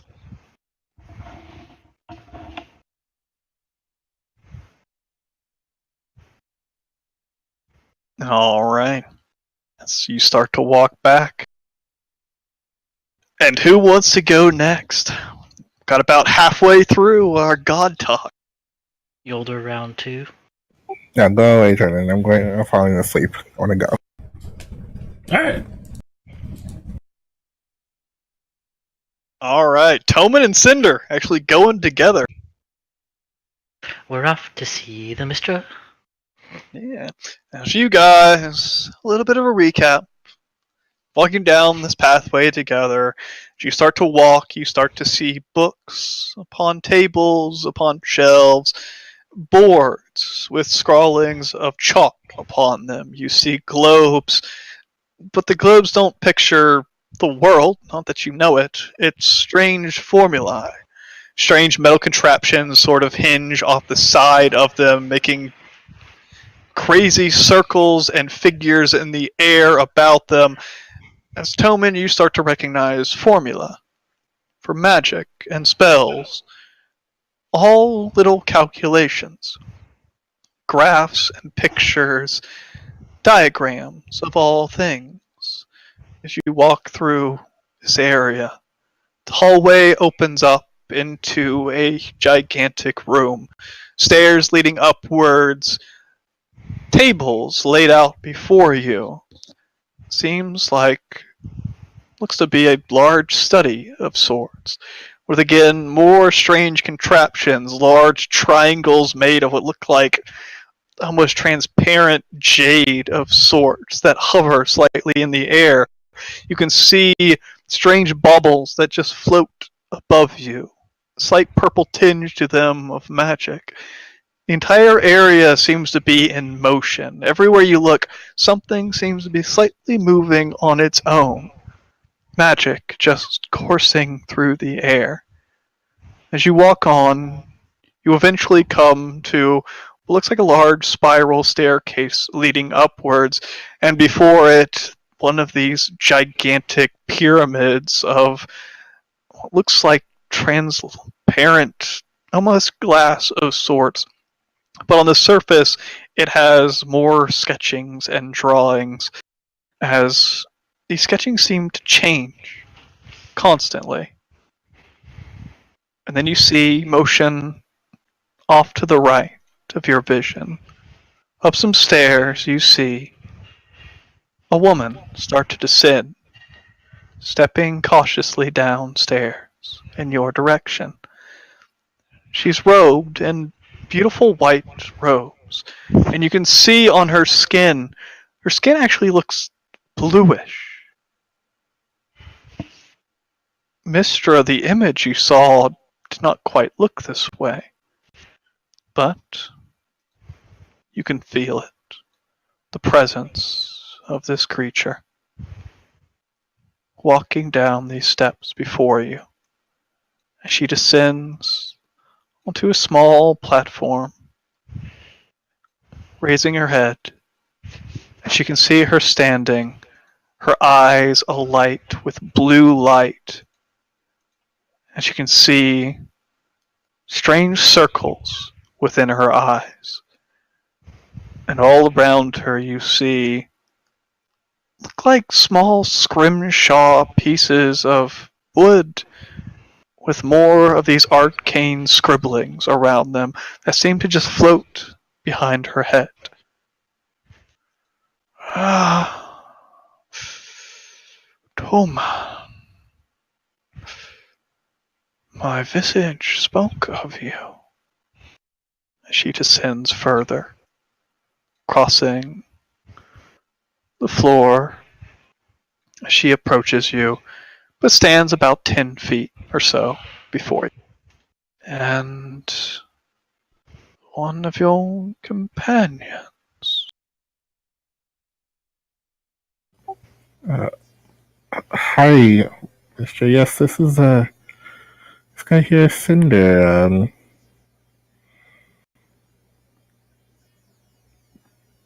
We can have a bit of a discussion if you're not busy. There are certainly things that must be done, but for a student of the eight, or at the very least a graduate, as it would seem, I have time. Come, sit, please. As she motions over to a large table that seems to have strange instruments and books strewn across them, and she walks over and pulls out a seat slowly and sits down, her hands slowly clasped in her waist.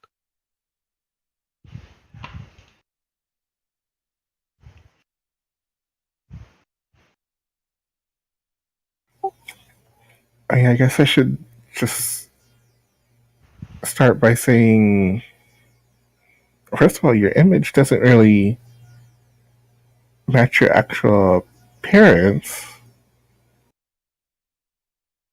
Why am I so tall? Fitting you to the chairs. Are there normal people-sized chairs? Because I'm not normal. Yeah, that's why your chest only comes up the table.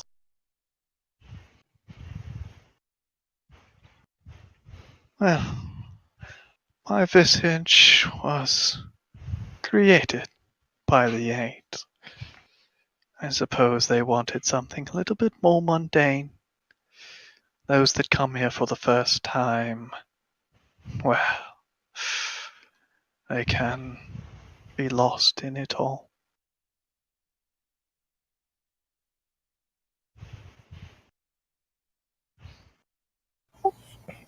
We just have a couple of questions. First of all,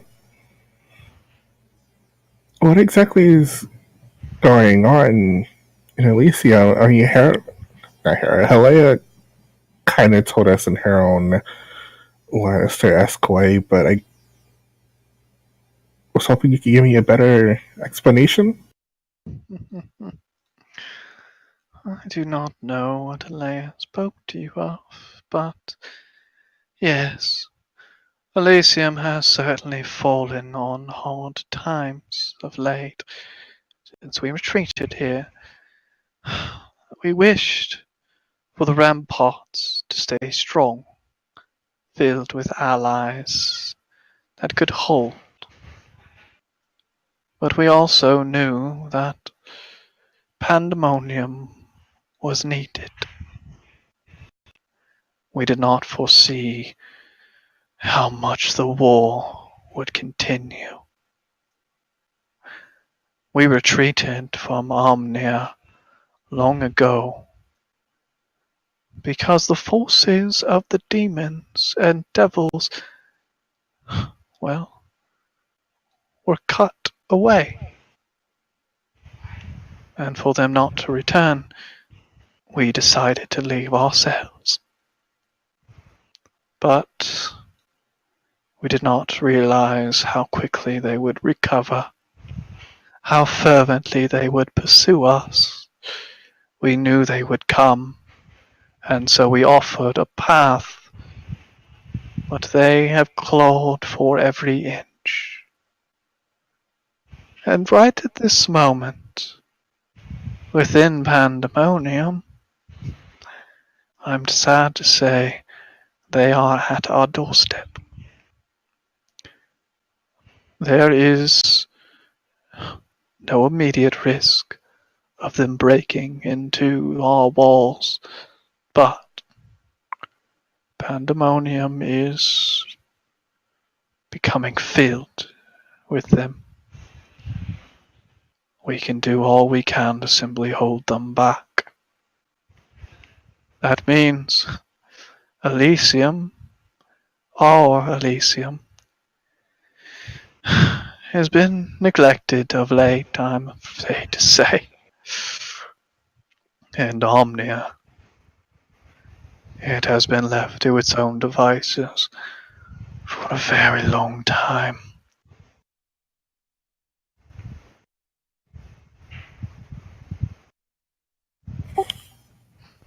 There's not much we could do to help us, sir? I'm afraid not, Toman. Not for us.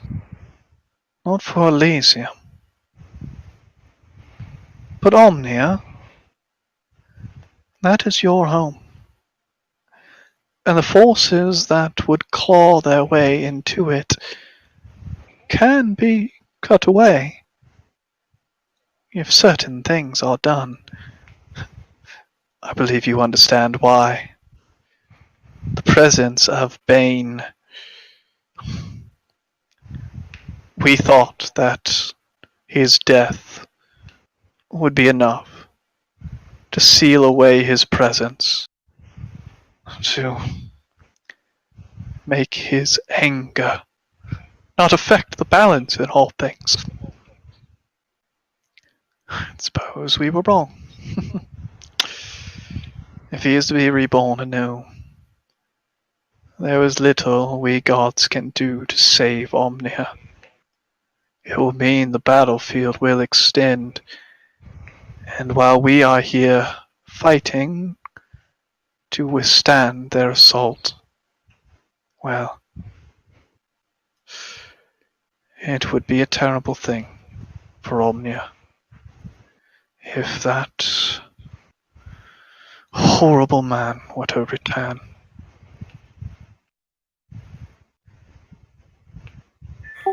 Well, I guess that's the other reason we came to talk to you was about the dragon that's attempting to use Bane's power.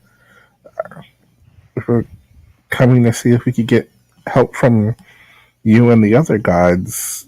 Granted, I didn't want to just come and ask for more and not offer anything in return, though. I guess our only offer can't be quite done. If you truly seek to put an end to this chaos, the one that would bring Bane back, if we knew that we did not need to keep an eye on Omnia, that would be a burden off our shoulders that weighs more than you can imagine. It would not win the war in pandemonium, but It would be no small feat, Toman. And with that, I would gladly offer my aid. However,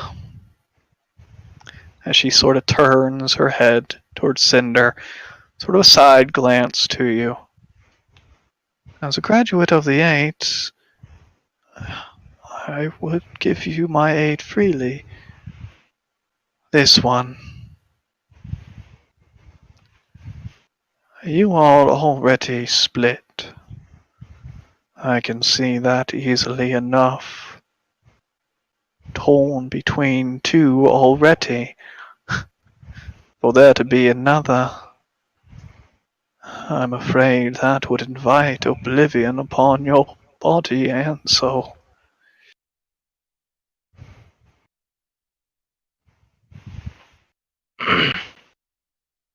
I don't know what 8 you're talking about, but I can handle anything that can be given out.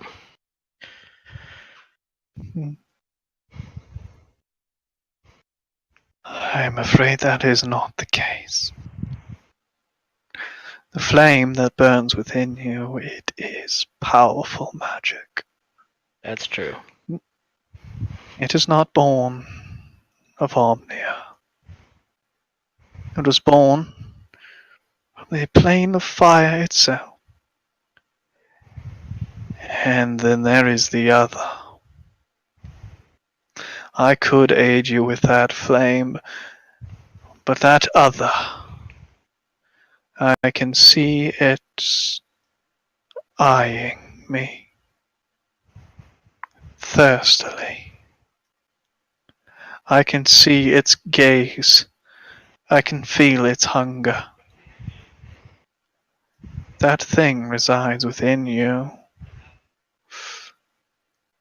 I do not want to know what deal you made, but to offer my power to it could... No. It would cause disaster upon you. Or maybe like you.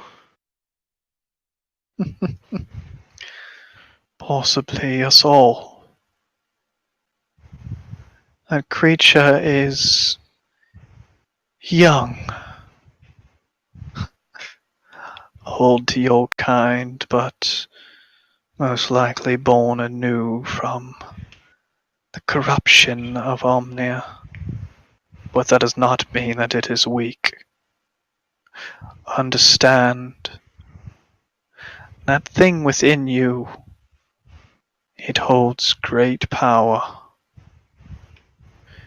If you wish, I'm certain it could aid you, even more than I, given your nature.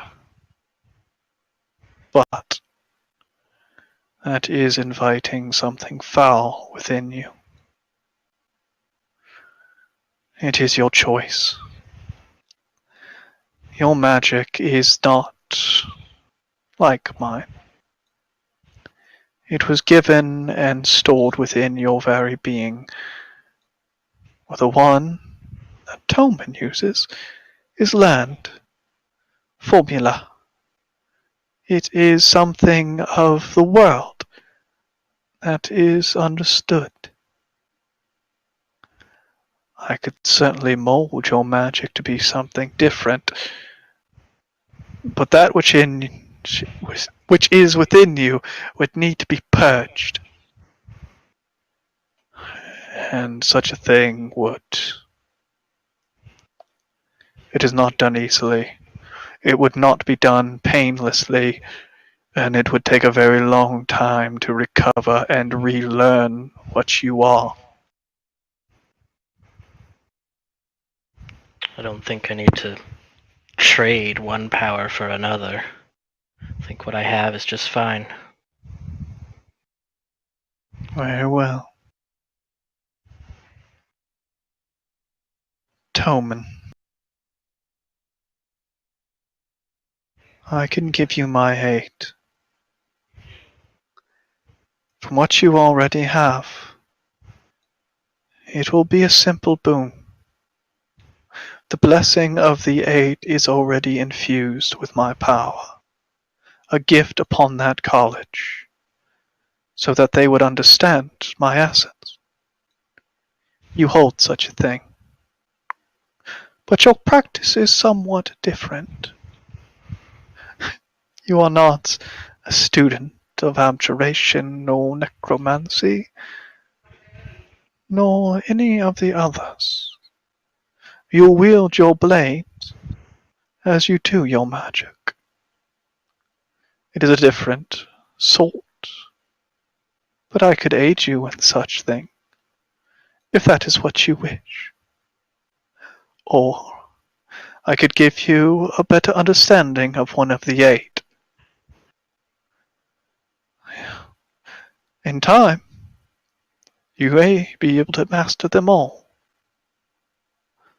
But what I understand is that the threat of this Karseth, of the reemergence of Bane, is sensitive and quickly approaches.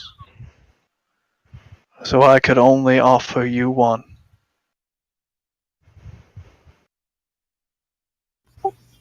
If you could aid me in wielding my blade, then that would be greatly appreciated. Very well. Then come. It'll take some time. The magic that flows through this world, that which is taught, must be learned. So, a lesson it will be. It's been quite a long time since I've had a student of the Eight. It'll be nice to teach again. For you, what is your name? I am sorry.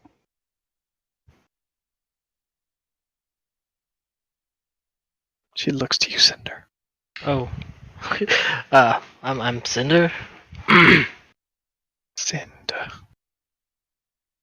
I would think upon what I have said. That corruption within you is powerful and may help you in your task, but it is a threat and serves its own purpose. Anything that If you wish- serves. Go ahead. If you wish to embolden it, very well. Rest here and do so. I will not stop you. I only hope you listen to my words. Well, I mean, anything that has its own purpose and its own goals can be fine as long as you align yourself with those goals. He wants Karseth dead, I want Karseth dead. It's fine. Very well. You have found your way here once. If you are successful, and yet that burden becomes too great, remember my offer. It can be removed, but it will be painful, and it will take a long time. If you come here for aid, understand, the world will be different when you return to it.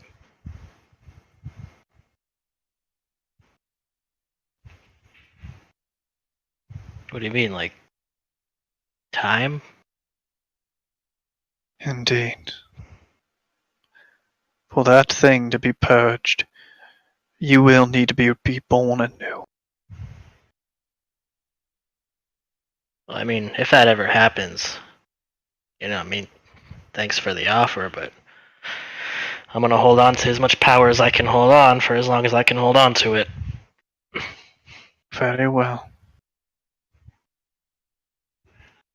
And Cinder, throughout this conversation, you're not sure if it's just the slow, sort of melodical tone in which she speaks, or just if it's a conversation you're not particularly interested in, even though maybe it should be.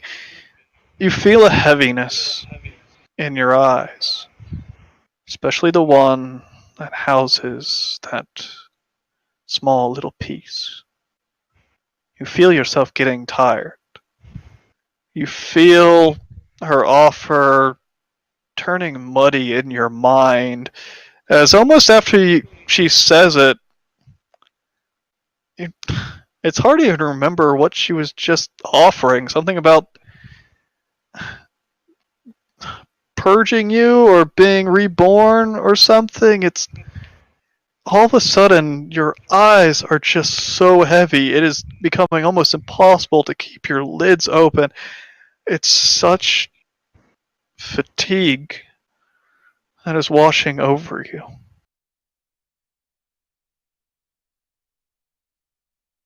Yeah, just kind of lay back in my chair a little bit, just rest my eyes a little. It's fine. Tillman wants to talk to her. Before we start the lesson, I do have one kind of strange question for you. Mm-hmm. In our battle against Ty, the Phoenix, I took a form that seemed to be kept alive purely through magic. I was basically just a skeletal dragon. Hmm? I was wondering, do you know how, not necessarily to become a skeleton, but to exist purely through magic, much like someone that we met in the Shadowfell?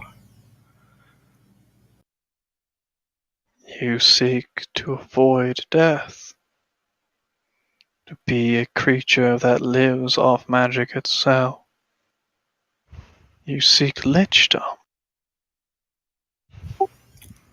Kinda. What I read a little bit about lichdom, but I don't.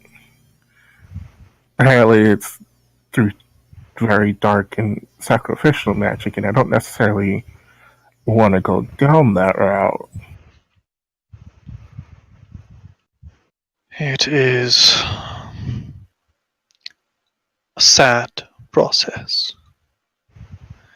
As I said, learning and mastering all forms of magic is a long process. Many cannot reach the end in one lifetime, and those that seek it wish for more. They think that getting rid of the flesh will be enough, but there are risks in throwing away who you are in a sole attempt for power. Understanding can come, but the power with it can corrupt. If you seek to change your life, well, I would first not neglect your lessons. Learn the teachings, and in time, who knows what mysteries you might unfold. Those that are blessed with divinity are known to have long lives, and there are certainly other ways. However, Toman, I do not mean to be rude, but you are young. There is so much more for you to learn before you get to that point.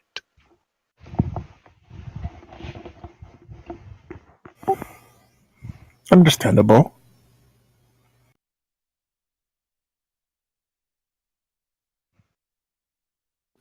That's it. I just follow her for her lesson. And you start to get up, and she looks over at Cinder, who seems to just have his eyes closed as he's just sort of draped back in his chair. Just allow your friend to rest then. Let us go. And she'll get up and start to lead you out of the room towards what looks like basically a large classroom.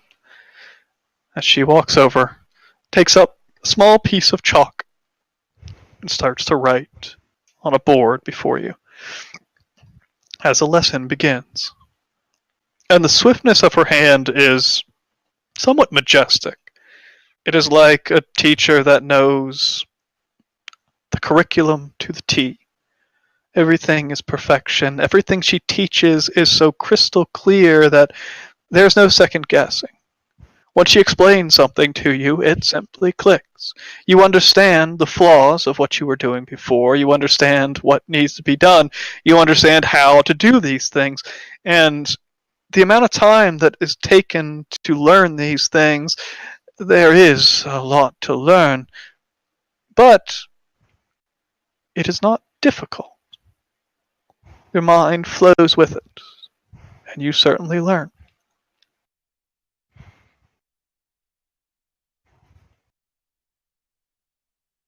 As you understand how to truly infuse your art, the art of the blade singer, infuse your weapon, and also a greater understanding of the gift of the eight as you gain understanding of your blade song.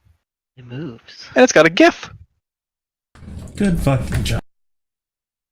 About time someone used some gifts. Ooh. That's pretty. Ooh. That's fucking tasty. It's just hot. And Cinder. Me. As you drift off to sleep, almost uncontrollably so, you start to hear a voice in the back of your mind. It's far away, so impossibly faint that you can barely hear it, and yet you do.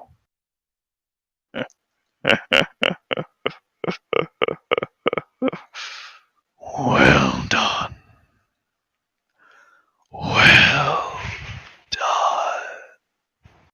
As you start to see images flash around you, dreams, you see creatures of such divine faith fighting for their lives, fighting on battlefields, which makes the fight you had just not hours ago with those demons seem like a sparring match.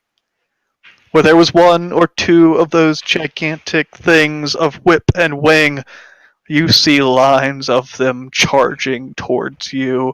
You see your fellows charging out, large wings of bright white feathers, charging with pikes and spear in hand, as they are just brushed aside by sword and claw and horns. You see as these monstrous creatures charge at you as you are speared through the gut. You feel your light fade. You see hundreds of these all around. They're so similar. So many of these majestic creatures being cut down one by one. And you know that this is what they dream of every day. Of war.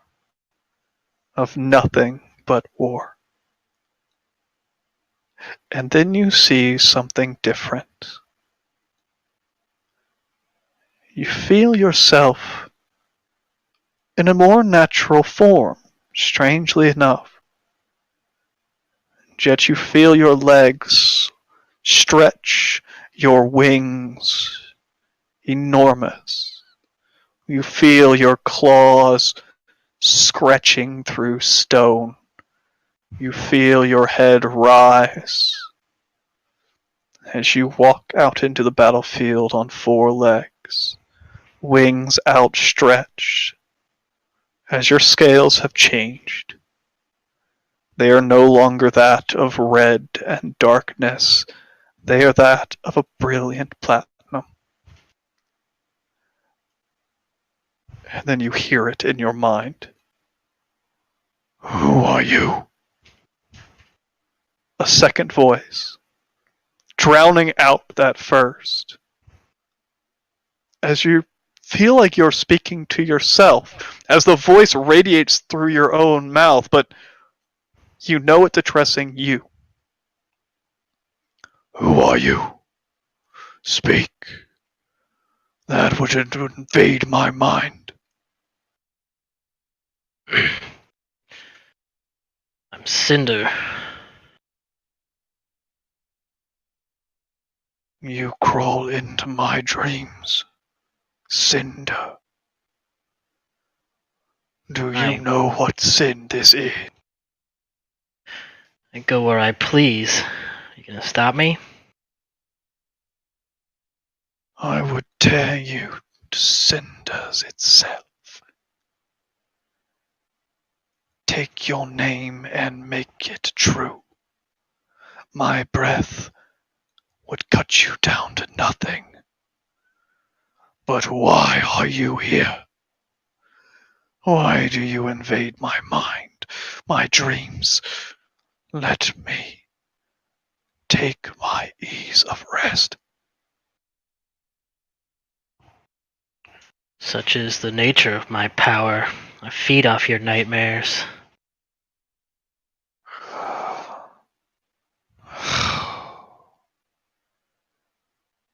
A demon or devil, then. Who are you of such power to come here? A new prince emerging.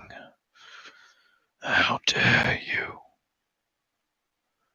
When I awake, I will hunt you.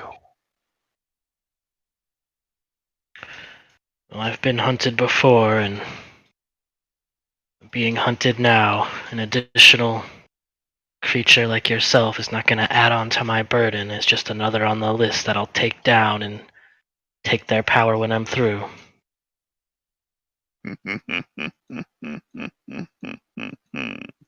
Well said, Cinder. As that first voice re-emerges. What is this? Bahamut. This is a surprise. I asked you for the nightmares of a dragon to become God. I did not think you would find Bahamut in your search. This is a delight.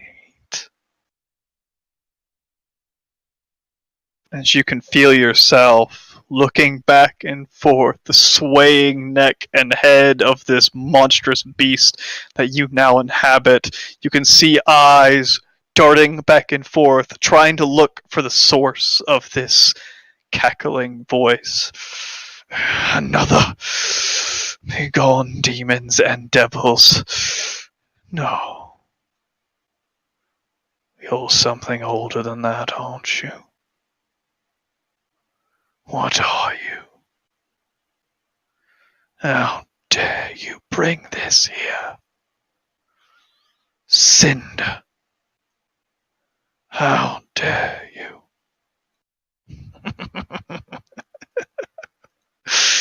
He fears you, Cinder. He fears what you might see. He fears his own fear when it is laid bare and drank like nectar. That is enough! Begone!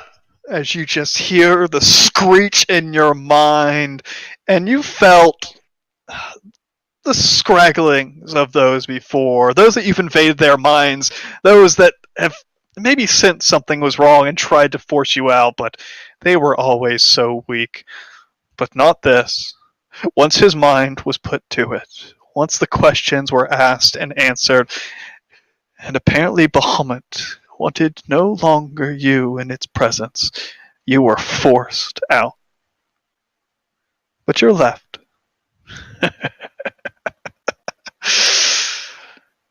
How surprising, Cinder.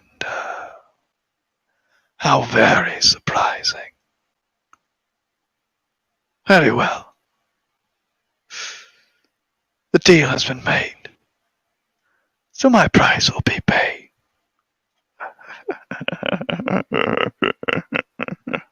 Enjoy. I fear that this may be the most delicious thing I taste in a very long time. Well, take me back to the world so that I may pass it on. But for now, a lock and a key freely given. Enjoy. As you can feel that thing behind your eye, constant twitching, constant squirming, disperse, disappear. No, that's not exactly it. It was always behind your eye, watching and waiting, but it was always just there. Now you feel its power flowing through you. All through you. Your veins are chained. They are connected to this power now. The pact has been solidified much further than it was before.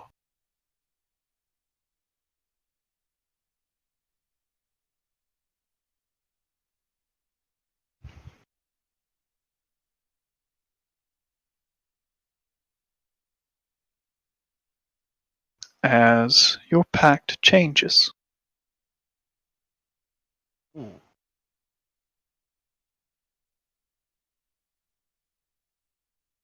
Oh, I forgot to add one more thing that I was going to add. Shit.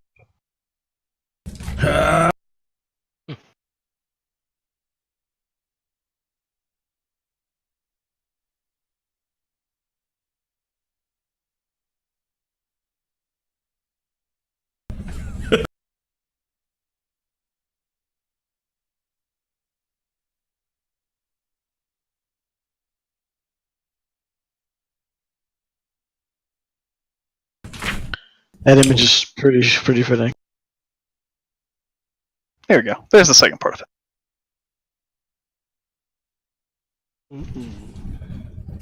What? That's handy. That's snazzy. And you get to be a whole ass goo warlock without having to suffer through it. Busted. And with that, Cinder, you wake. Refreshed, strangely enough. In this strange place. As you can hear off to one room, a little ways off, the sounds like the scribbling of chalk on wood or something. And you can hear the soft speech of that woman. Oh, God.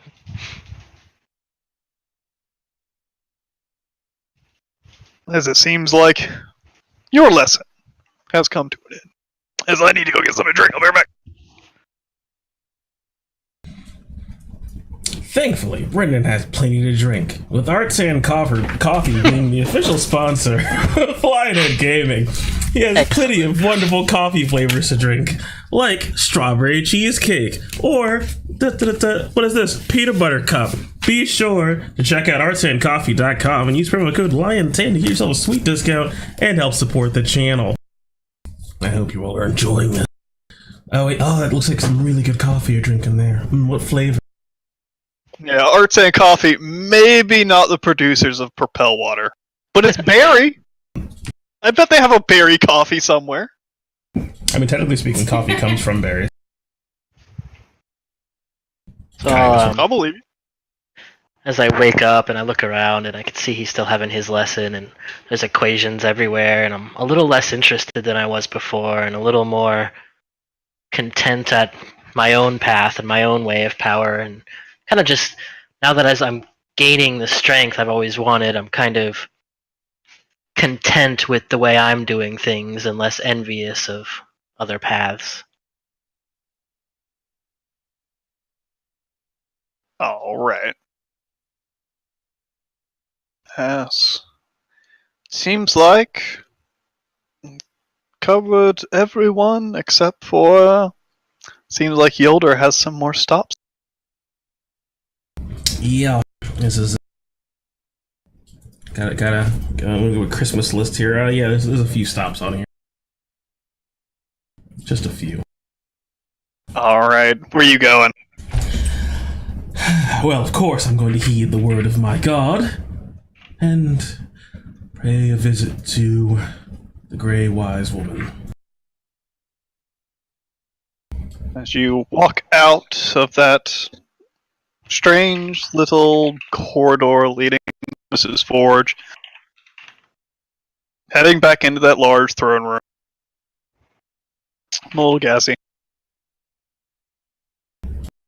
You start to see a familiar face. You see feet, more like paws, covered in hair. You see a long, flattened back and a tail and long wings stretching off its back. As the head turns to you, "Ah, Yolda, hello. They told me you were okay, but are you? After you all vanished, Helea said you were pulled into pandemonium." Oh, Shimka. I am doing quite well. As you can see, like, the flames just begin to dwindle back down into Yolder's normal form as she leaves the fire elemental within herself.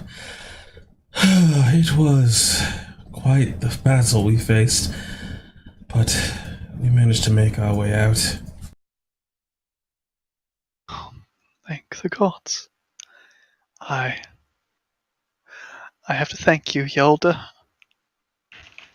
When I feared for what may have happened, I returned to this place. It may be against better judgment, but I sought out my mistress, and I found her. She is well, and she welcomed me. I explained what had happened, but she told me not to worry, that you were fine, and we spoke. Yolda, I truly thank you for everything you've done. I never thought I'd return here, but I did, and I got to see her again.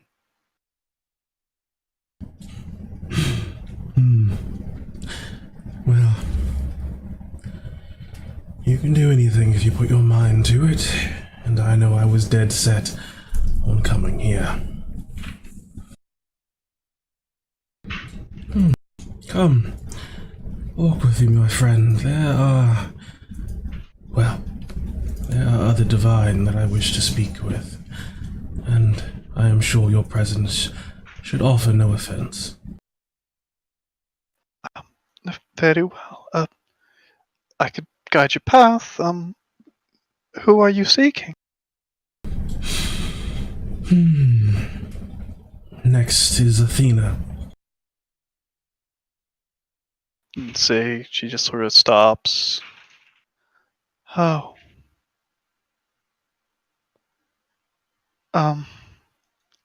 I can take you there, but she's in pandemonium at the moment. It should be safe. Hayun told me that some of the gods were not entirely present.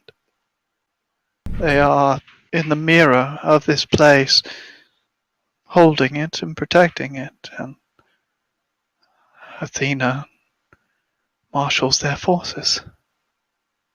if you wish, I can still take you there. Ayun has given me her blessing.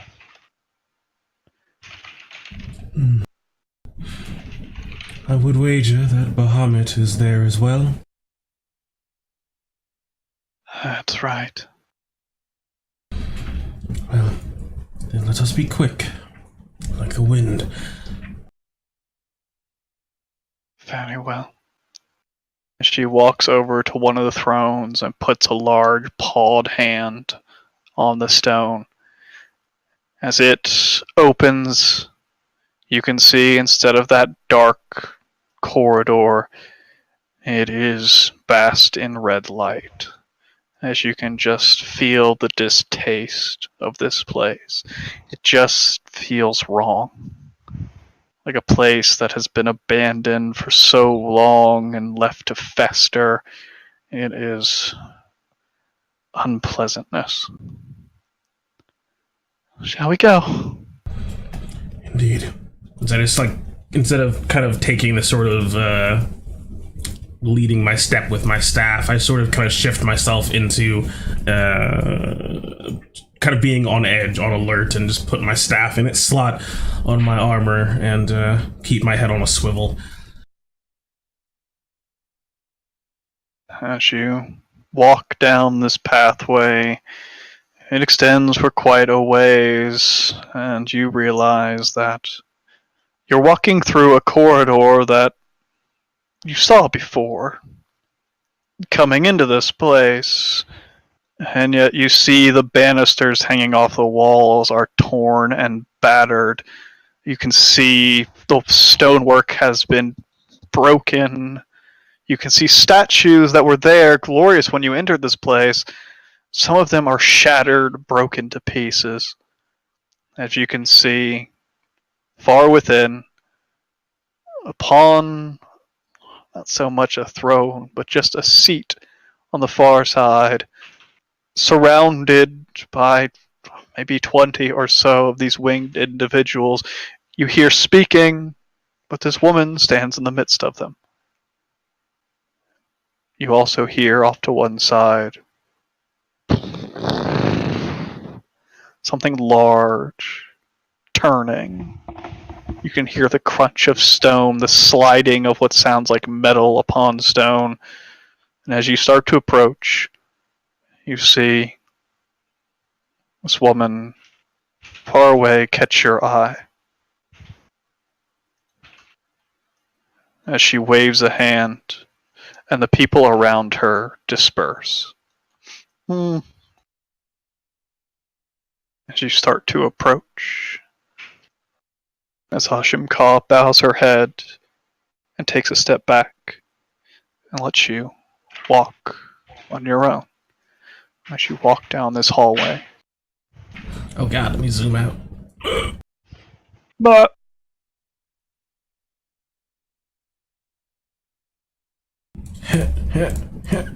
where are you? I'm assuming I'm closest to the camera, Yo. so down here. yeah, so you're Oh, put you back to scale on how big this place actually is.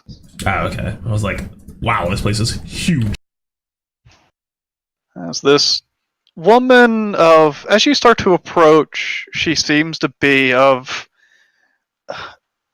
much taller than you would imagine a normal person. As you start to approach, you realize she must be 10, 15 feet tall or so, although now she sits before you. As you see, clad in what look like white robes, a large, strange circlet on her head, a spear and shield by her side. As you can see, even within this place, there seems to be a bit of radiance behind her, illuminating her presence. And she just watches you as you approach, as these figures just sort of scatter to either side and disperse on hallways beside her. Welcome. Just take a single knee. Yolda, I suppose. You have come to quite a strange place, young one. Well, I do not come here without great need. Indeed. And what is this need of yours? Your quest still holds, I assume, the evil of your lands. You spoke of it to me once. Do you still seek aid in this? With the way things are panning out, I do.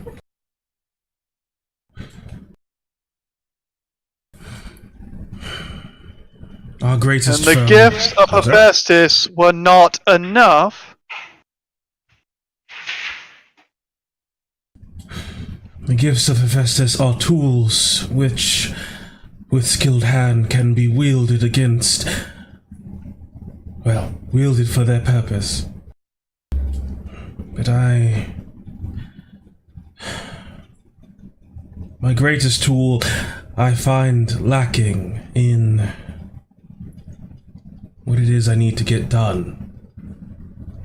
I have a mind for metals, a mind for craftsmanship. I do not have a mind for battle, not true strategy. And you seek to be a warlord of sorts, a tactician, a commander of men. Why do you seek such a thing? I see you not raise armies. I see you stand with fellows. You fight amongst them. A commander does not fight at the head of the army. They watch and spectate. They see the movements of the field. Do you wish to avoid the fight? To step back? Are you ready for others to die for you?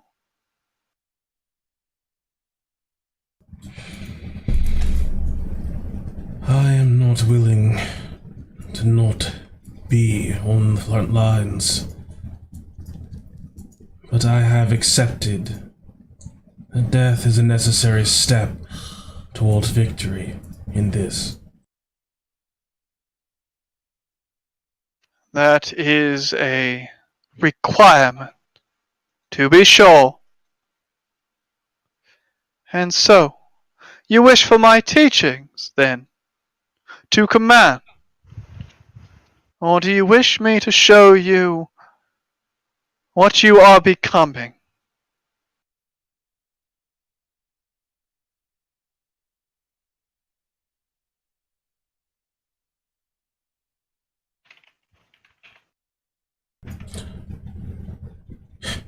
One of the first lessons Roland Ferrisbeard taught me at the Smith is to never be afraid to admit you don't know something. So your question is not one I know the answer to. That is understandable.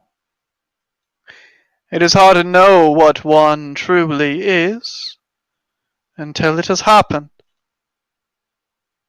Yolda, your faith in Hephaestus, and partly within me, is brilliant. Your faith has held true in quite a many turmoil. It has been tested, and yet it has not broken. I can teach you the ways of war.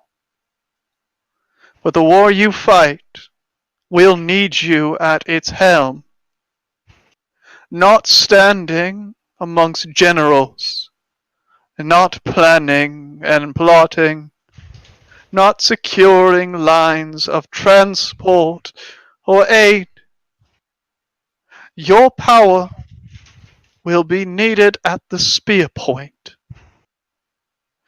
Not few could stand and watch as others die.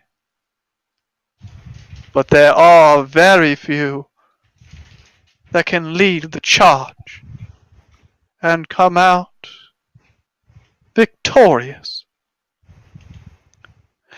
Those that busy themselves with a war and its stretching, well, arm yourself with talented individuals. But you yourself, against a foe such as Bane, you will need to face him.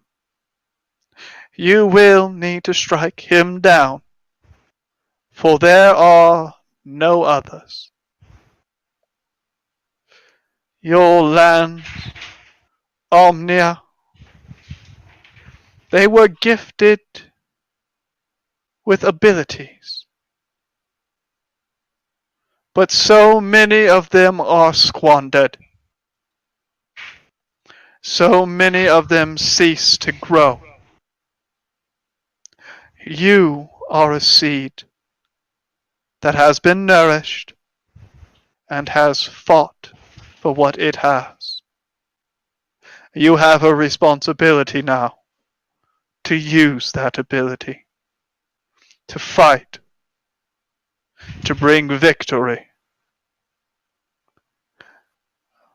I would claim you as one of my soldiers if I could, and you would be a shining beacon. But now, you have your own fight. If you would, promise me that you will not forego this duty, that you understand your place upon the spear point, that the one that stands before you is none other than Bane, and a faith only as pure as your own could seek to end such a creature. I'll give you my teachings, but that is not a gift that is required. I could tell you all of combat and war, but it is not required.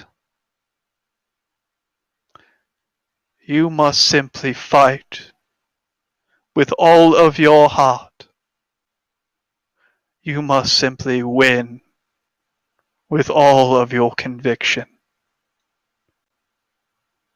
And with that, your light will need to shine more brightly than it does now. It must be brilliant. For Bane, he has bested so many. He is a brute. He is a savage. But he will not yield. His hatred knows nothing more than destruction. His conquest is a lie.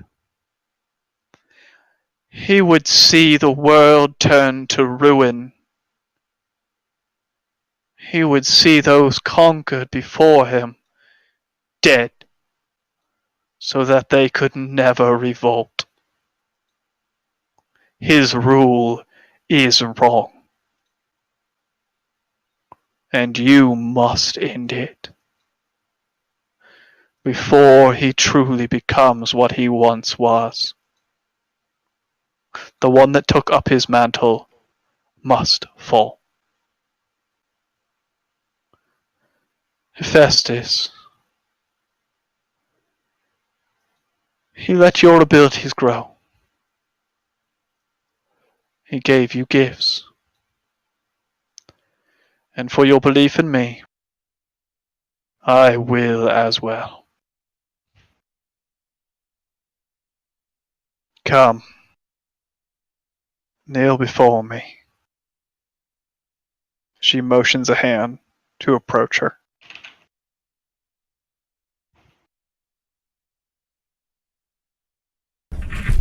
drop to one knee. Yeah, to one knee. As you can see, the long spear at her side drawn and extended outwards and placed on your shoulder. Tell me, Yoda. Tell me what you are.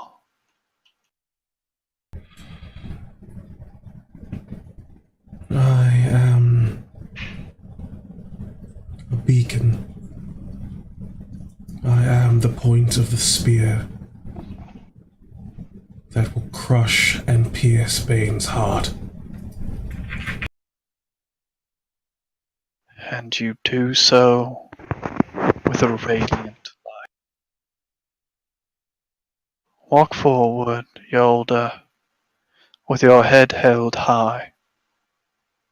You have the blessings of Hephaestus and Athena. You hold faith truer than all around you.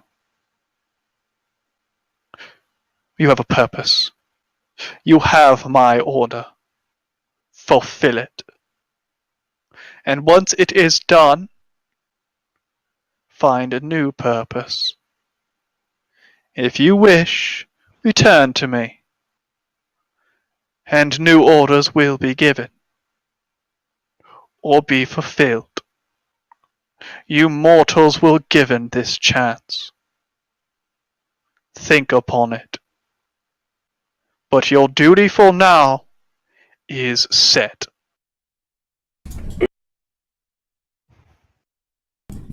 Oh, jeez. I can't read it, because I'm crying again. Phone's podcasting does not stack. What? Plus 10 to my cantrips? That's fine. It's fine. Oh boy. Oh boy, oh boy. Oh. As Yolder, this power flows through you, light flowing off of this spear into your shoulder and infusing your body, you start to hear something stirring.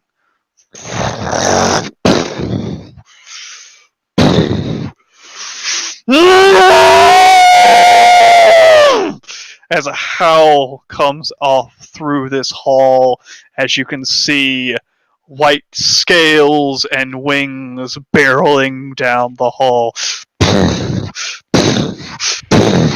Athena! We intruders. As you can see, a speared forehead of a dragon emerge, monstrous in size.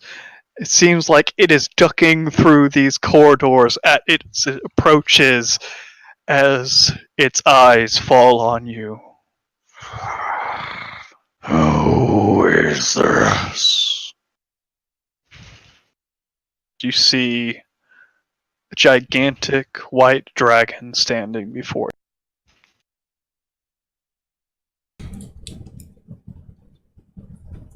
This is Yolda, a disciple of swords. She fights Karseth, the dragon that would claim Bane's power.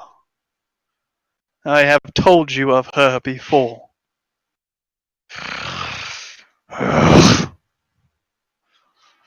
It does not matter. There is a new power. One called Cinder. One that would invade my mind. I must find it. It must be cold. Ah!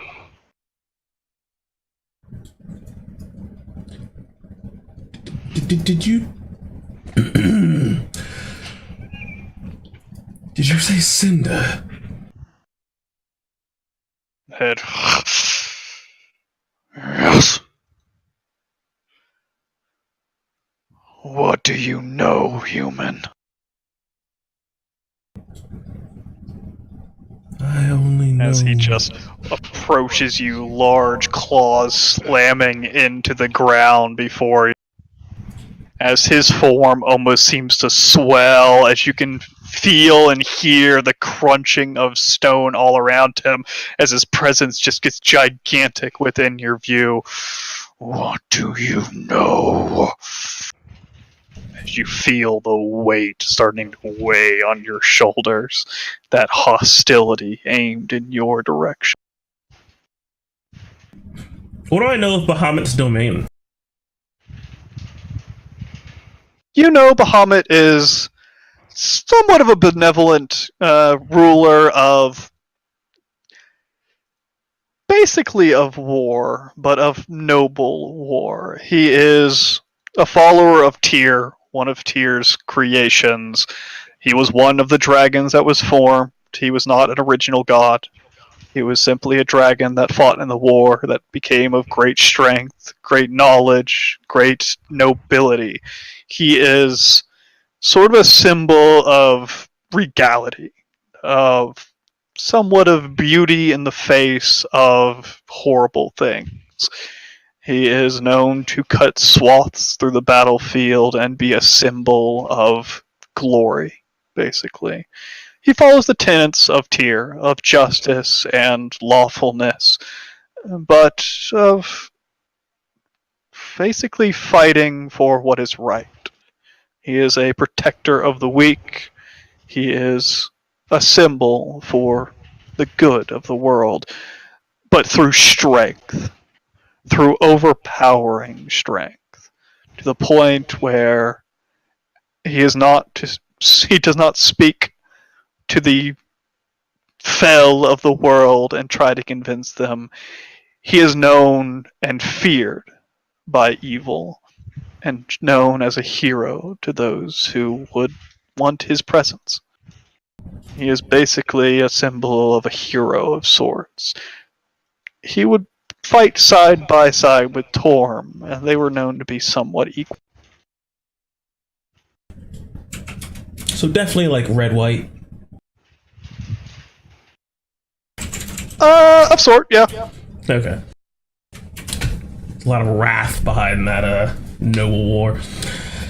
I know of only one Cinder, a comrade in arms against Karsith, his creator.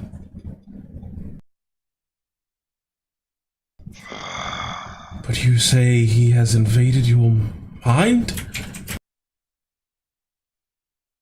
He has brought a foul presence to this place. Something that seeped into my dream. It cannot be allowed to stay here. It is corruption. It seeks evil in this place. It is a distraction. Even if it does not serve the demons and devils, it is impure. It does not belong here.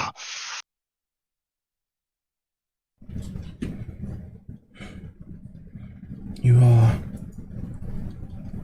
of course, correct, Bahamut, and I humbly beg your forgiveness for this offense. I brought this ally into Elysium, and I know not what has caused this to transpire, but no, I speak wholeheartedly in the truth. I would never see evil done to the gods that I worship.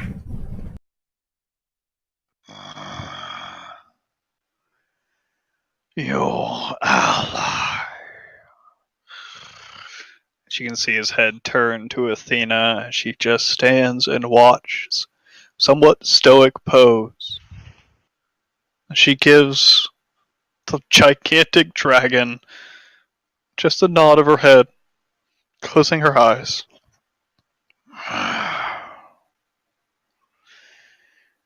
Your ally has committed a grave sin, a trespass upon the gods. he should be scoured from this place. And yet you kneel before Athena. You stand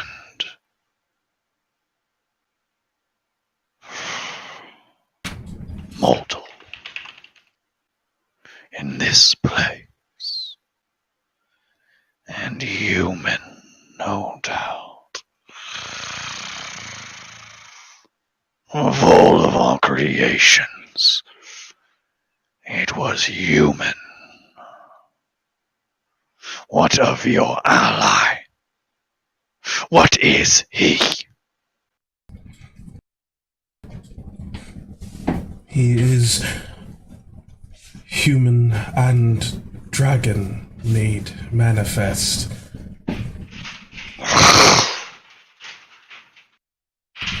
A creation of magic, as I understand it.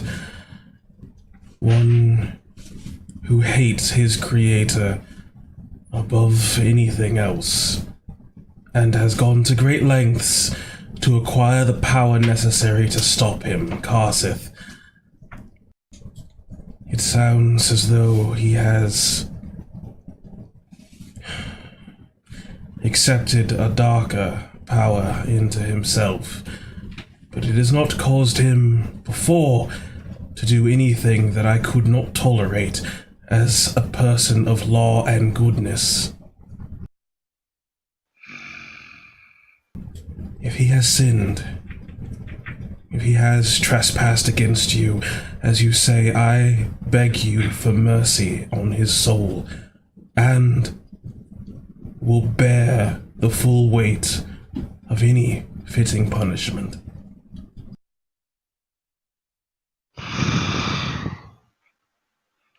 A creation from the chromatic.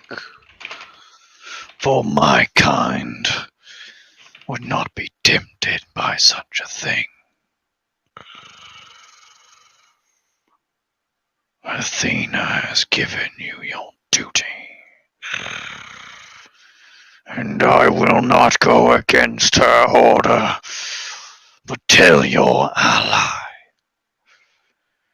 he should leave this place, never to return. And if I see him within these halls, I will make sure that he is turned to nothing. I give you this one charity, and you would watch him. That evil, it rests within his mind, ancient and powerful, and hungry.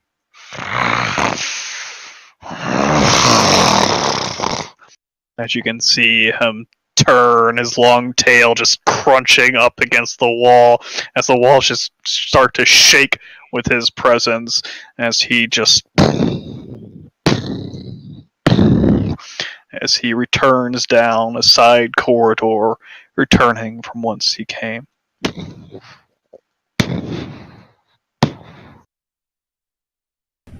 I make a big red mark in my ledger because I didn't get to ask Bahamut any of my fun questions. It's all Cinder's fault. Cinder owes me infinite money.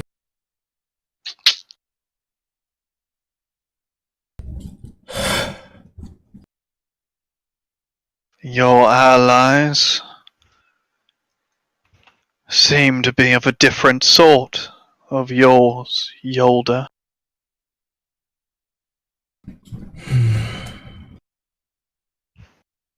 She just kind of shakes her head, hair disheveled, still bleeding from certain wounds, just a sweaty mess.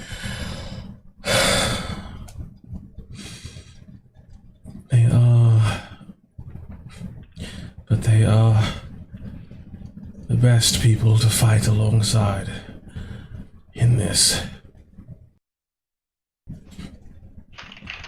An archer cannot always choose the arrows they find. Well said. If you believe yourself to be the spear tip of this all, then I will trust in you and those who follow your course. As I said, your light is brilliant, your faith true. Those who walk your path, I'm sure, will see this as well.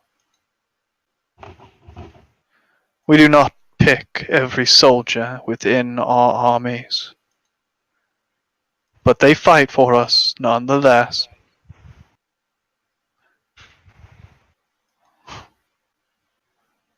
Bahamut is startled, which is surprising. But there is much in this war that is not to our liking. So he will come to understand. Is there anything you desire more of me, Yolda? I have given you my order, and within this place there are many things that must be done, many lives that are be cutting short at a moment's notice. I would say to them, unless there is something urgent that you need from me. I have a single question. A consultation of your wisdom both in war and in life itself. I seek your counsel on the matters of the heart in this a time of war, both here and where I am fighting. Should I embrace my feelings and passions, or should I sequester them? Focus only on the challenges ahead. We gods and our creations made of old were made with singular purposes. You, however, for you, that is an impossibility. For you are our creation, yes, but not wholly as such. Your minds wander. You seek pleasures, and you can be cruel. But we understand that nature. You make your choices because you are pulled in so many directions. Pick those that are important. But you will never be able to completely discard those that pull at the back of your mind. Those are the creatures that you are. And you humans, most of all, understand you are a species unlike any other. You cannot discard the evils within your heart. You can only fight against them and let the true brilliance guide you. So do not be afraid of that which you seek.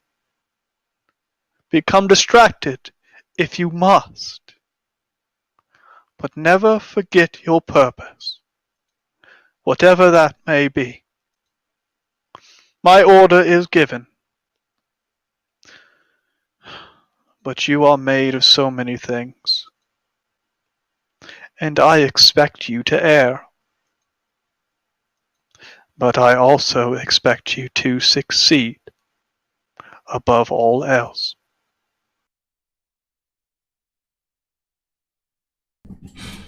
Understood.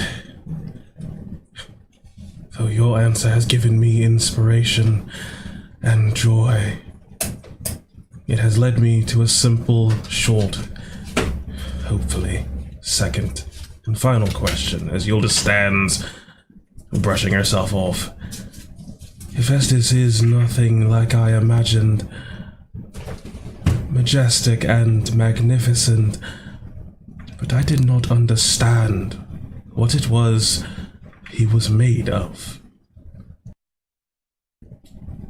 Do you know it? I do. It is a metal formed, not unlike the gift bestowed upon you. It is effort and toil made manifest, as the forged soul is flames created from such things. He has found a metal that is also forged from determination, from the love of his work, from the practice, the skill, all things that make him him. He has found his perfection, and although he will never cease to improve upon it, he has found it. That metal, there is no name. It is simply him.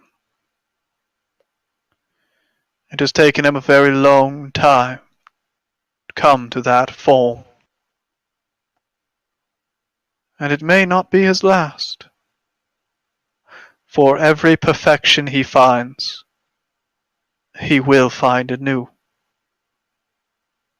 That is how I forged him, how I taught him, and how I commanded him to be.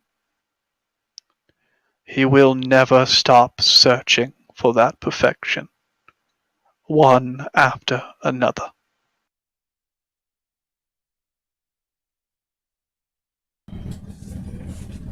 Understood.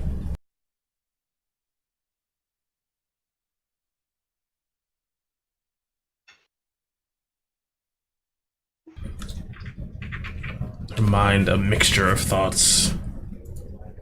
But like a spear, one comes to the front as she turns around and sees Asham Ka.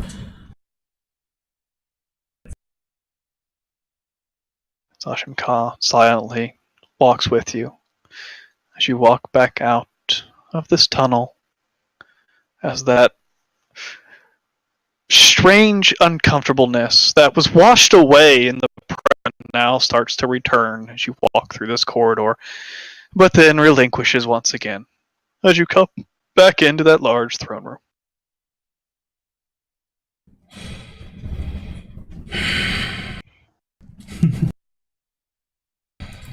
Well, that certainly did not go at all how I expected. Perhaps an homage will be sufficient. Each person's creativity is different than the previous. Perfection. Perfection. Perfection. This is simple, Asham Ka. I only have one more person, well, God, rather, that I were to speak with. I'm sure Very she'll well. be delighted to see you again. Ayun. Of course. I would love to. Of course. It's at this point, Yolder, as you walk back into the main corridor, you start to see other figures emerge. Desmond seems to be there. Looks like Cinder, seems like everyone starts to reconvene. As a Lannister, I've got a question for you. Oi. When you were drinking and eating, and the stories were told, which stories really pulled you in the most? Well, me. Were there those of Torm and his masterful skill on the battlefield, of cutting and cleaving with strange combat tactics, forcing his opponent to the ground, aiding his allies, striking clean and precise strikes, those things that made a real master of his art? Was it the idea of his ferocity? That where he flew into a rage and cut his opponents down like no other, like a wild animal charging into the fray? Was it that of those moments of luck, where he cut and carved just the right moment, finding the weakness of his opponents, finding just those right places to strike? Right, so I've got those three options, right? Me, it will probably be striking just the right moment because he had it right where he wants them. Just like me, right where I want them. I'm so fucking proud of you. As it seems like through these stories, you start to realize a lesson to be told. And there's something in those stories. Halea, as she's speaking them, it's a story, but it's also a lesson. And they start to fix and mix within your mind. And you start to realize something. You could do that. You understand that. You could become that. The next fight, you need to try these things. As you start to get some inspiration in the back of your mind.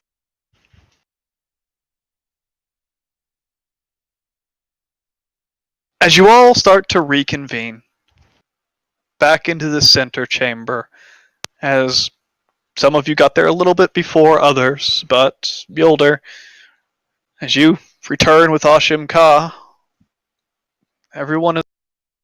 Oh, hello everyone. Well, welcome back. I've heard you were all safe. Glad to see you again.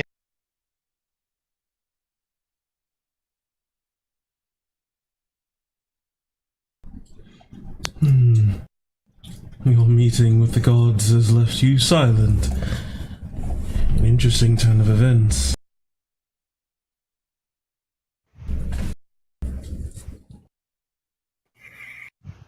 Well, a lot of stuff happened. I got taught a lesson.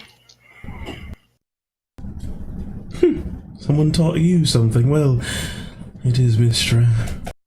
So, makes sense to me.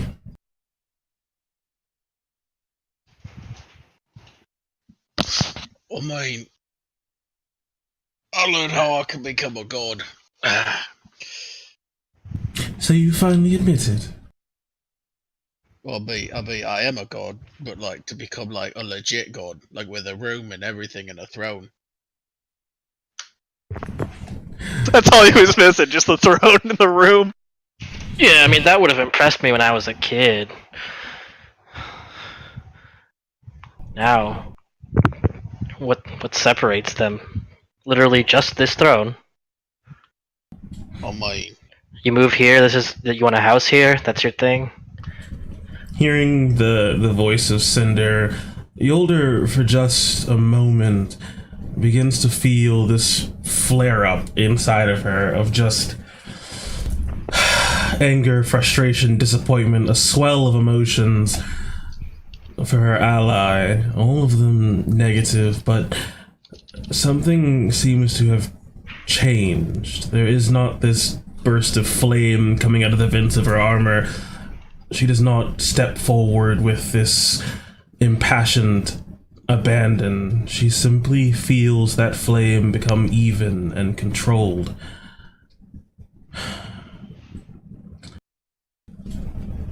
Cinder, I do not know what it is. Well, I have an idea of what it is you have made to deal with. But I do not know if you act at its behest or if it acts through you. But standing before Bahamut in all of his anger and fury was a test I do not wish to have to repeat. I met the guy. I wasn't so impressed. He whined a bunch about not being able to control his thoughts or wanting to get sleep or something. For all of our sakes, please hold your tongue. Not my strongest. I know. It was... Whatever it is you saw in his mind is not what you would see with your eyes. Look, the deal I made is just like any other deal. I get something, he gets something. He's not controlling me, I'm not controlling him. Give and return. Ask and deliver. If it were not for my faith and conviction, and my begging for forgiveness, I do not know that you would even exist any longer, my friend. Like I told him when he threatened me with the same thing. I've been hunted before. People haven't succeeded yet. It's a lot easier to hunt something when it stumbles into your house. Yeah, well, I already have one dragon to worry about stumbling through our houses. We'll deal with that one first. Indeed. Indeed. Yoda, was it everything you wanted it to be? She seems to turn her head up, actually, at the sky. A moment of true contemplation. I am not done, but Hephaestus, Athena, Bahamut. The stories barely do them justice to their actual presence. And it seems, strangely enough, their belief in me almost seems to be as strong as my belief in them.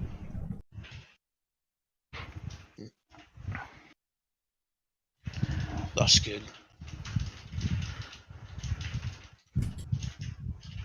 What about you, Desmond? You look like you've seen a ghost. Yeah, that's pretty accurate. I think I met Death just now. More birds. This guy is much nicer than the birds. He seemed alright, I guess. Kind of gets a bad rap.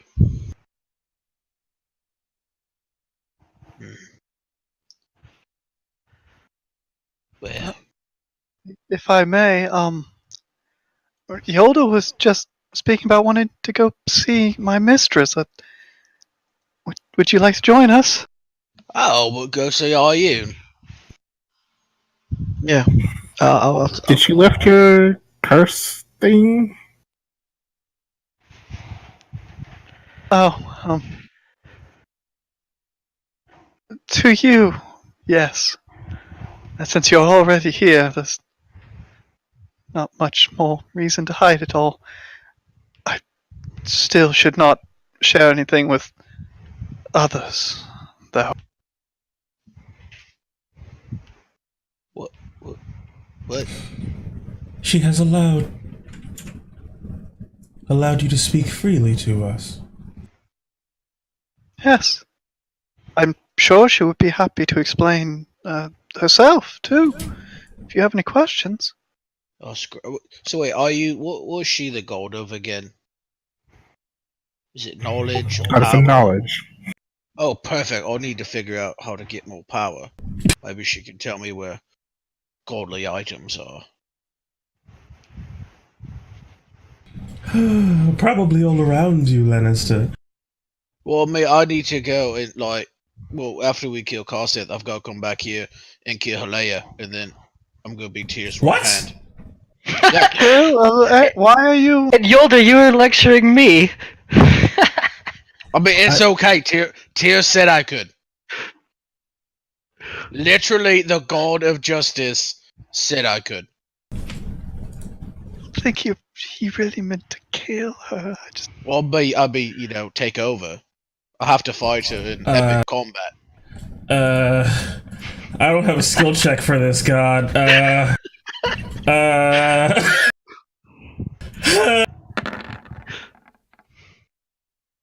Good wisdom. I try to just piece together what the fuck is Lannister saying. Lannister, I don't know a lot about this place, Right. but correct me if I'm wrong. If you're killed here, that's it. I mean, it's the ultimate sacrifice. It's what Tyr calls all those that follow him to do. I don't understand how you went and had a conversation with this guy, and the first thing he tells you to do is go kill another god. I asked him to be his right hand. Obviously, Halea is not worthy of the throne of Torm. Oh, I see. So you are hoping to succeed her. I do not believe in doing so she would die. I mean, I've got to beat her. There's a difference between, well, beating Yeah, someone and I necessarily don't- killing them. Not too worried about her dying, though. I mean, I'll be fine, Tillman. I mean, Desmond. I'll have her right where I want her. Did you swear an oath to Tyr? I promised him that I would be his champion. One way or another, Desmond, he is fucked. I thought you liked her. Didn't you like her? They seem pretty Yeah, chummy. I mean, she's fine at everything, but she's not really she's selfish. Don't you remember, Desmond? He used to hate her, and then you made a deal with that eye guy, right? The blinky guy. Yeah. Yeah, after me saying not to do that, right? I mean, I don't remember you saying not to do that. I literally said it before we went to sleep, guys. Well, I mean, I don't always listen to you, Tillman. You're a hard man to follow, but if there's anything we can do to help. Well, of course, we have to go and kill Karseth. What I meant with the. Never mind. I mean, if we can find some more items that will give me more power, Tyr said I must amass a great force of items or power in order to stand at the level of Halea. Hmm. I mean, that seems smart. She looks stronger Oh, than you do. okay. So we won't be doing this today, right? This is No. He said I have to help and kill Karseth first. We have to save the world. I lean over to Toman. Okay, we'll probably forget about it by then.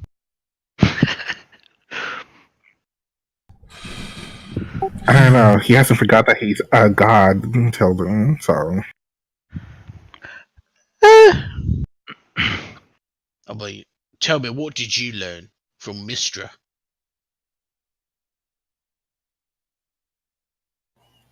Extra a couple of questions. Not at liberty to repeat. It was mostly just teach me more about how to use my magic with my sword.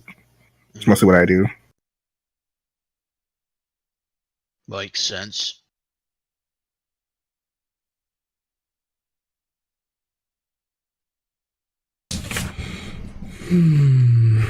Off to you then. Yes. Oh, wonderful. This way then. Sashim Ka walks to one of the thrones, opens up the passage as you start to walk within. A bit of a warning. It can be a bit disorienting inside. It's fine. It's just it may take a second to get used to.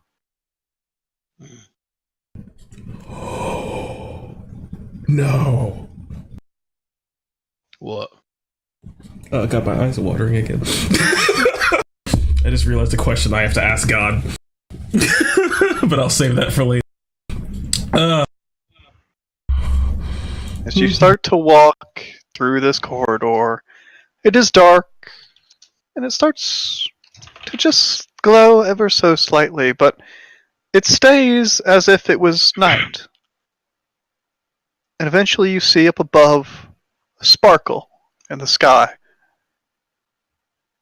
Countless stars fill the night sky. And then you see underneath your feet, countless stars are beneath you. And then you hear as you step, psh, psh, psh, psh. You're walking in water.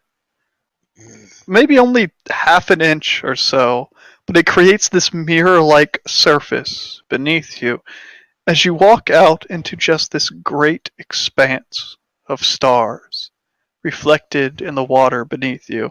It's almost as if you're standing in the sky itself.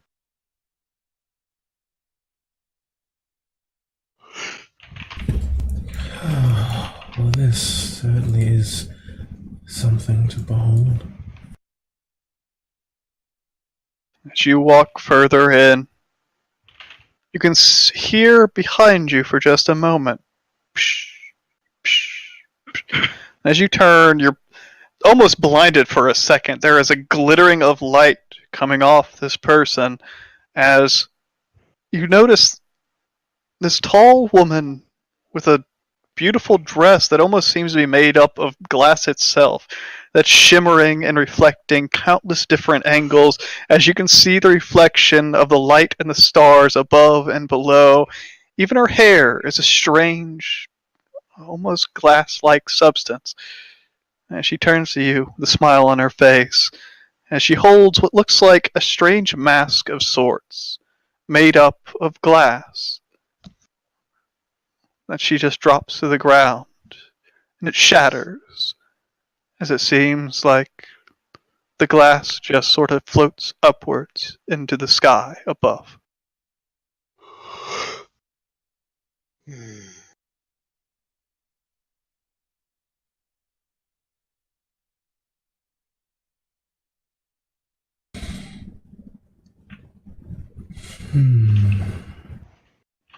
Well, hello!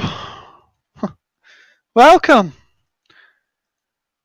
You are all Ashim Ka's little friends, I suppose.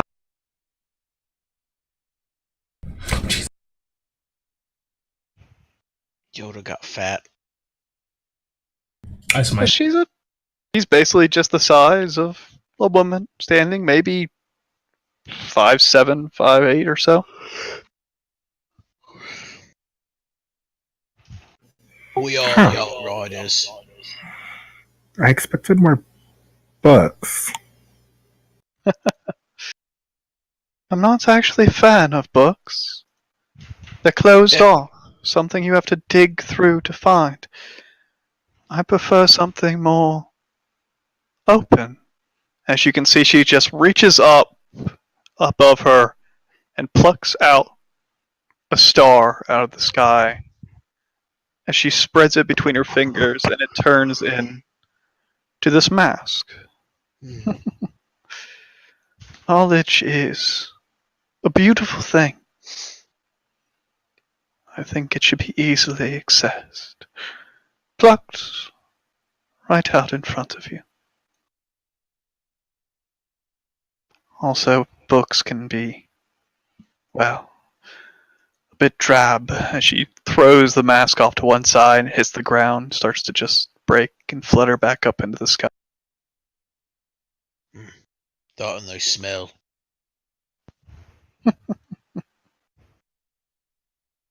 Hashim Khan has told me a bit about you the short time we visited. She seemed quite concerned about your well-being.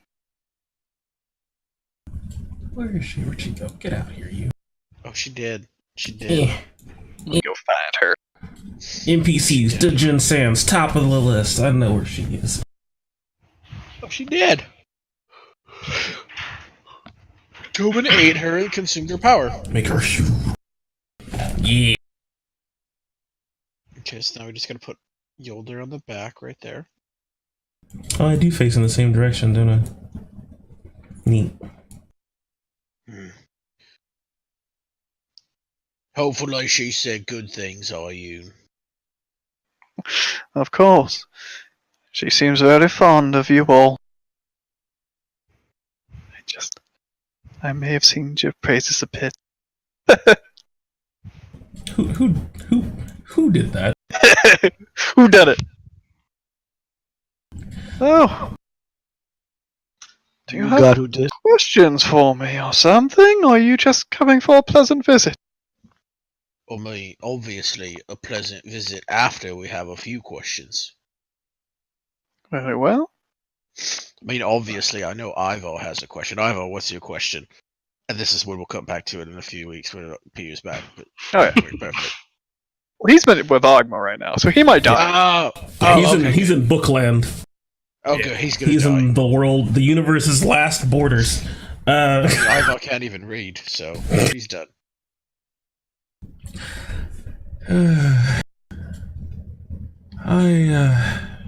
I've come here with, I guess, only two purposes in mind. I do not know, in her time searching for you, hoping to aid us if Hashim Karth has told you of what is going on in the world. She has. It is a dreadful thing that I was completely unaware. But, well, you all seem to be wanting to do something about it. Is that right? Indeed, as does she, it seems. I truly wish to express my immeasurable thanks and gratitude with what you and your infinite knowledge have crafted. I wonder, though, with all that has changed in the world, how perhaps her purpose has changed with it. I did mention how she spoke kindly of you all. I offered her a return to my side. But she asked to continue with your journey, wanting to aid you on your mission. Quite surprising. I didn't think my creations were so rebellious. You can see Ashim Ka just sort of turn her head down.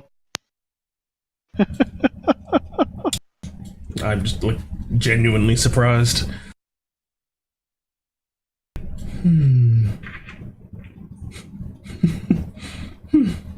Well, then, I have, I guess, a request of my own, then, as like I did with all of the other gods, except for Hephaestus, because that was just, I dropped to one knee before Ayun to make my request. I have, in my time with Ashim Ka, grown to truly appreciate knowledge and its vastness. For every question answered, two more seem to spring in its place, and I do not know what is to become of her mission when the world is at peace and evil vanquished. But I would most humbly ask that her and I continue to work together. to learn and craft and explore, and should the need arise, protect the innocent and smite the wicked. For this, I would do any favor you ask of me. There is no such thing required. I left Ashimkar when we were forced to retreat from your world, because I did not want her to be, well, burdened with what awaited her. I knew that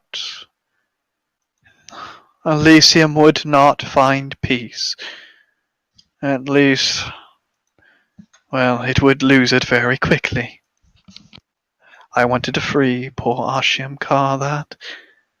I have very few creations, but I do care for them.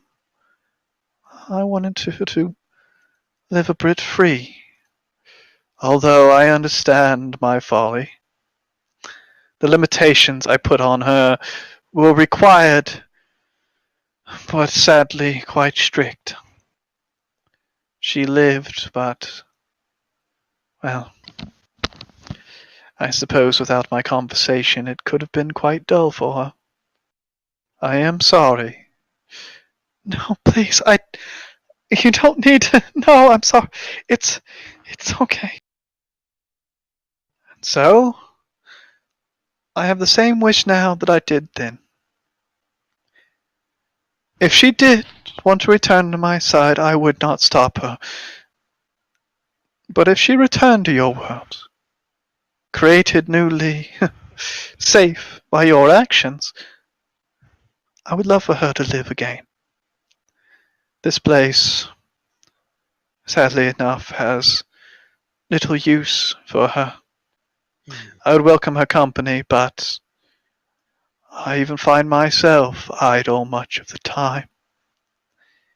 We are in a constant state of stagnation, which is frustrating. So if you wish her to continue to be by your side, nothing would make me more happy.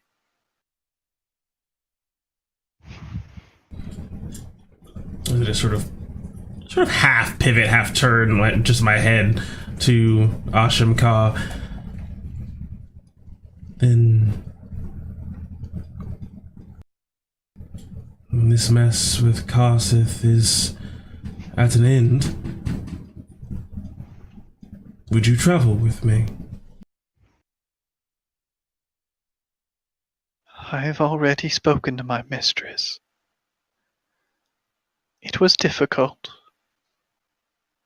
I have yearned for so long to be by her side, to do what she commanded me to do. But when I finally spoke to her, I understood why she did the things she did, what she wanted for me.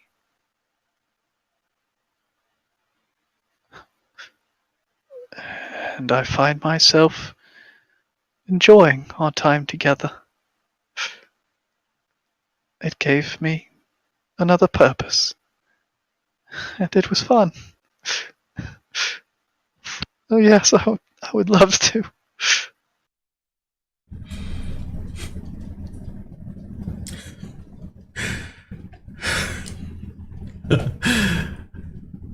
Yes, Lannister. It was everything I'd hoped it'd be.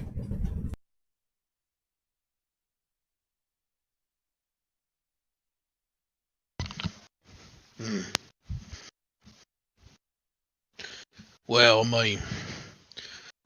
I've got some questions for you, Ayun, if it's not too much of a bother. I am all ears. As I said, this place is rather stagnant. I would love some new conversation, some new information, any... Please, speak. I've come here to replace Halea as Tyr's true right hand. And I know this is not an easy task for a mortal. I would say not. Surely there are sources of great knowledge, wisdom, power that will aid me in this challenge and in this endeavor. There are more divine and some not. I would certainly suggest, if you have the blessing of Tyr, then seek it further. Helea obviously did not take Torm's place when she was still mortal. She had already ascended to divinity. She simply was not coronated in full. The status of a demigod means to share wholly in a god's power. To become like a child to them, I suppose. You learn from them, gain their talents, their creeds, become like them in certain ways, but seek to improve in others. If you can gain Tyr's favor, then that would be a wonderful step. And then there are others. I would not suggest them, but well, you could always make a deal with demons or devils. But you would not be allowed within the Pantheon if you did such a thing. I truly hope you would not go to such extent simply to see, well, she can be a bit crude, but I don't wish her to find such an ill fate. She must have really upset you. She's not a true replacement of Torm. She's selfish. And in this world, it's not good to have selfish gods. It is true, as I said, she can be crude at times. There's a lot of pain that she holds. There have been talks many times of Helea being relieved of her duties. Not so much that she does not serve with the fullness of her heart, but because of the toll it has taken on her. It is simply the fact that there is none to replace her. So, if you wish for such a thing, very well. But I would seek out the acceptance of Tyr. Or if another god aligns with you, then maybe them as well. Tyr's not the only one that could hand out a mantle. No. But justice needs to happen. You've known Tyr for a long time. I have. He is older than I, but since my creation, he has been there. Does anything truly bring joy to his face? He is a stern man. There is much that brings him pain. To be honest, since my creation, he has always sought the darker sides of, well, all creation. He seeks it because he wishes to rid the world of it. But that means he lives in constant turmoil. He seeks out injustice in all things. I do not know if he has ever taken the time to enjoy that which is right. He is always looking for the next thing that is wrong. When Torm was still alive, the closest thing to joy would probably be pride. I know he had much pride in Tom, and that made his loss all the more painful for him.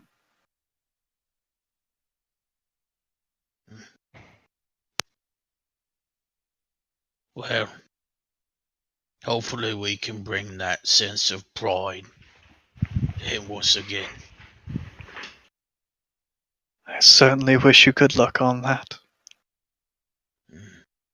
I wish you the ability to grow and not be stuck in the stagnateness that is Elysium, but that you can once again enjoy the knowledge of all things and see it anew. I thank you for that. I do dream of the day that that wall will fall, and that all will become one again. But until then, this is where I am. This is our world. Would you like a souvenir from the barrier? Absolutely. As I will reach in my bag and pull out some of that evil devil glass that I picked up when the meteor fell. Ah! Well, it is a souvenir, I suppose. It's not exactly unique, though. I mean, it's no brown cloak. No brown cloak. Oh, an avocado. Thanks.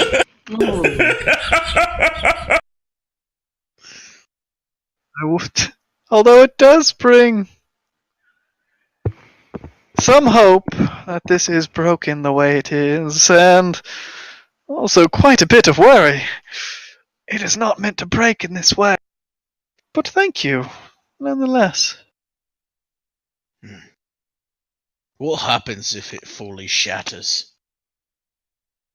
Then, as I said, all will become one. Although we gods are sadly not prepared for such a thing. It pains me to worry your mortal minds with such things, but it is the truth, and I will not disguise it from you. If the wall were to fall, well, we have invading forces that have plunged themselves against our walls for thousands of years. And we have struggled not only to fight back the tide, but also to maintain that wall. While our home becomes smaller and smaller, and becomes more decrepit all around us. You're a smart lad. What do you think would happen when a castle's walls fall? Close quarter combat. You retreat into the citadel. And if the citadel falls, and there is nothing else between us and the horde. I mean, you don't let the citadel fall.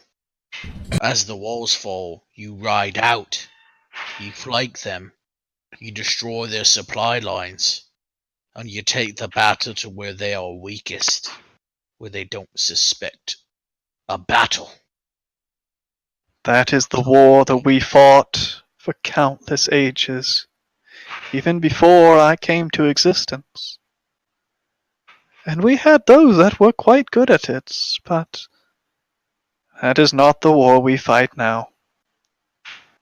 It is sad, but unless something changes, we are simply buying time. Hoping that one day, maybe, Omnia will surprise us. We planted seeds long ago. Life, knowledge, and understanding. You all here are proof of that growth. And although you are few, maybe in a few more thousand years, something will finally change. As long as the walls don't fall before then. Which I would very much enjoy if you could stop that from happening.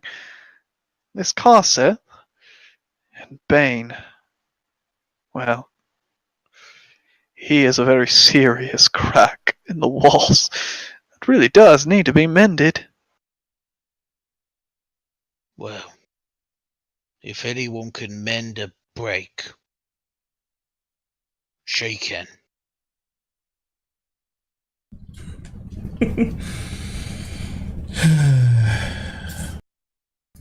Let's see if we can keep the walls from coming down entirely, though, shall we? Oh, we'll make sure they stay up, even if I have to hold them up. That is wonderful to hear. Is there any more questions? The meaning of life? Anything like that?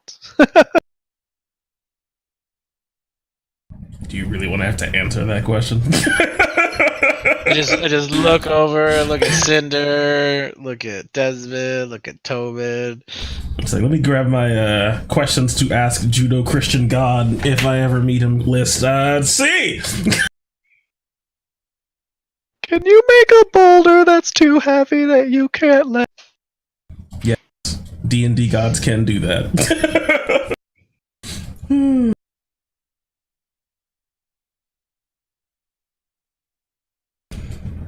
I think it is just this one that has questions for you now. Unless someone thinks of something. Gesturing towards the smoldering black armor. Very well. I will answer your final questions, and then I have one for you. Where are you off to next? As that is where we'll end tonight's session. The conversations with the gods. Questions answered, maybe more questions gained. But quite a bit of power given to the party for their final quest. For there's a dragon that remains out there, one that has claimed the power of Bane, possibly the strongest god that there ever was, one that challenged the Pantheon all by himself. We'll see what happens next, with the war to come, and the hunt that is to begin. Whoa. No, actually, breaking news. Just got some information from on high. They took a look at our ratings and the boons that we just got, and they have renewed us for 12 more seasons. So, buckle up. The Expanse is never ending. You got your wish, Ryan. Nope. There's gonna be one more session after the game's over. You're like, alright, next session. So you're standing in front of Karseth. What do you do? Last session, part 1 of 200. Oh, that was a hoot, and I look forward to hearing what it is Ivar has to ask the goddess and lords of knowledge and thinking and stuff. That'll be fun, and we'll also get to see where it is the Outriders go next. I hope you all enjoyed hanging out with us tonight on Lionhead Gaming. I hope you definitely checked out our wonderful sponsors, Artisan Coffee, at artisancoffee.com, using promo code LION10 to get yourself a sweet discount and to help support the channel. I want to thank so many people for following the channel tonight, and I got some Twitter followers as well, so thank you so much for following us on Twitter. Hope to see you there. Ask any questions you may have. Frankie Swap, thank you for following. It's like Daniel with an N. How do you say that? Naniel SNJ, thank you for following. Compiled HT, number 1 Raven, Flip Sergeant 10, Nillis 961, Icopius IU4, Dr. Wiggles. Dr. Wiggles, thank you for following. Maddie Z, thank you for following. And One by One, thank you for the resub. 19 months of Prime sub. Thank you for your support. Other than that, it's been a blast. This is the Expanse. This is 20th level. This is meeting the gods. And at least in my case, being in awe of them. I hope you enjoyed. I hope to see you this Tuesday, as we'll probably be seeing some fresh new faces in the form of characters in Kingdoms of the South. That wonderful game DM'd by none other than John, player of Lannister. It'll be at 7:30 p.m. Eastern, and guess what? We also have more Song of Rapture this Thursday at 7:30 p.m. Eastern, DM'd by the wonderful Omen. So, be there. We're fighting ghost giants. Yeah, we are fighting ghost giants. I think that'd be cool if they were ghost giants. Now I want them to be ghost giants.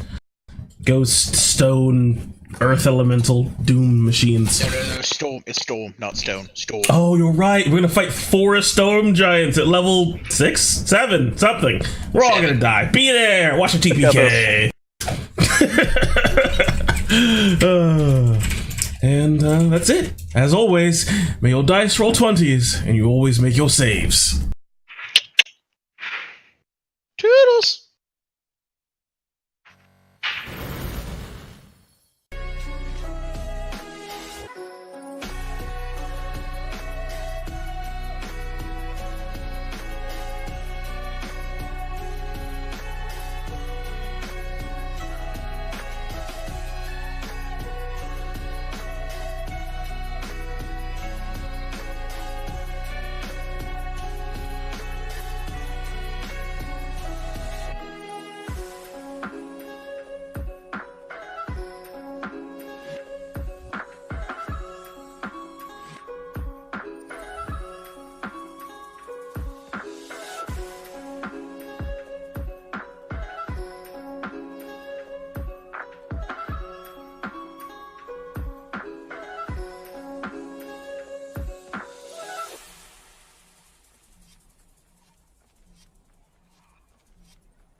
We're not as different as you think we are. Just circumstance. How you were born, how I was born. A series of events.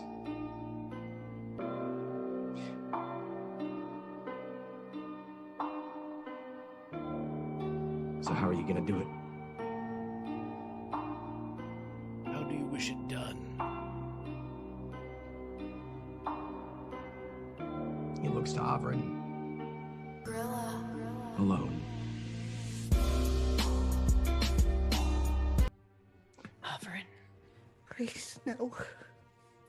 If you'll let Honoria, she will gently grab your shoulder and pull you in with one hand and wrap her cloak around the two of you.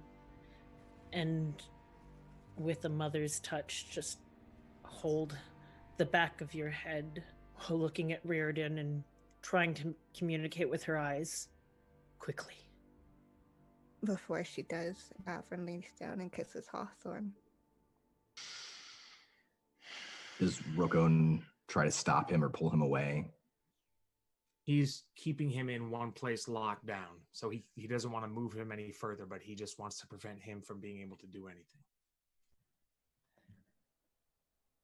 Because he's like, there's a lot of words going on, and his main concern is protecting his friends from the evils that he's seen him do.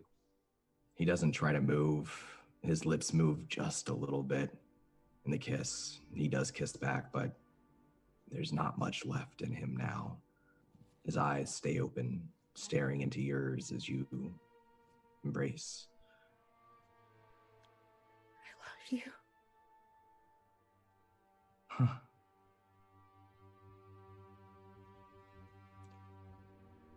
Well, I'm sorry for what I've done, but at least I got that.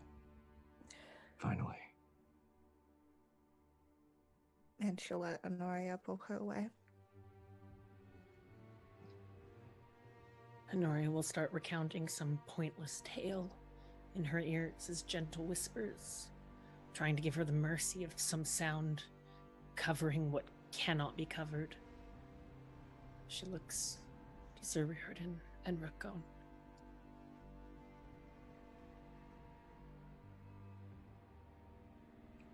Go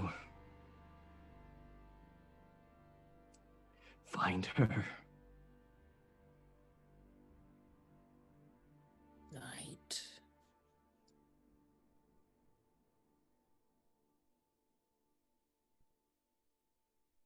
He moves forward and places the point of absolution against the forehead of Hawthorne.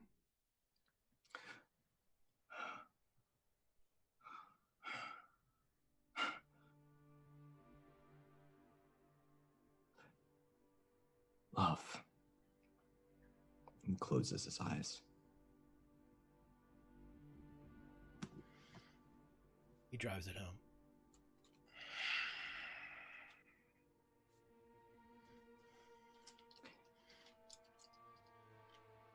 It passes through his skull like a knife through butter. The glow of your blades still bright, even brighter for a second. It starts at his feet. It moves upwards through his legs, through his back, his arms. He pulls Raccoon away as it starts, just in case. He melts into ash. His mouth, his eyes, his head last, his face last. The back of his skull goes up towards his face, and he looks outwards with his last look, looking for Averin, looking for her one last time.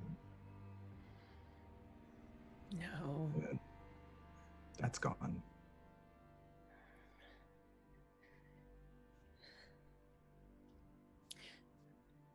You were so brave. And I try to wipe the blood-stained tear from her cheek, and I, with one hand, move her gently towards my companions as I take a knee to really feel the moment and collect Hawthorne's dead dust for some material components. Devim goes to help and make sure that things are taken care of properly. Those sweet materials too. Rugon is excited that he was able to, with little intelligence, execute his defense against Hawthorne. And so he removes his blindfold and sees the somber tone that everyone is taking, and he is confused as to why everyone is sad and upset.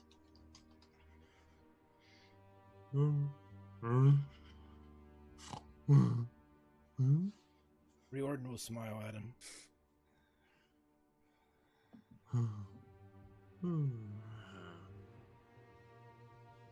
And as he looks into the face of Raccoon, his friend that was nearly done away with the creature he just dispatched, he honors Hawthorne with a salute. But he could care less that that creature is gone. And he wraps his arm around his friend and leads him away. Back towards the stairs.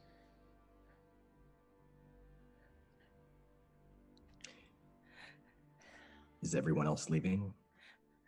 There is one thing I would like to do just before we leave, as Mavin and I are both wizarding, we'll call it. Yeah, that's a good way to put it. She will gently bump her shoulder into his, almost like when two children are playing marbles or pickup. Not in an aggressive way. It's just I know what you're doing. We'll nudge back. This is what we're doing. Get up and walk away. And Rukon will see Averin in the state that she's in and be confused and not understand at all what's happening. And he'll slowly, kind of with his physicality, asking permission to enter her space, with his eyes like open and his head down, makes eye contact with her.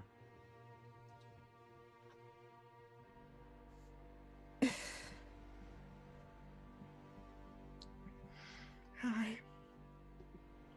And then Rugon will take that as a yes and knuckle his way in and take the nape of his neck and caress her thigh with it and kind of like lay down at her feet.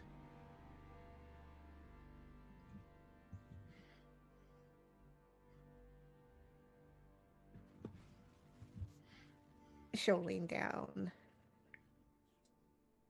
and she'll hug him. He'll reach an arm up and kind of like rub the back of her hair.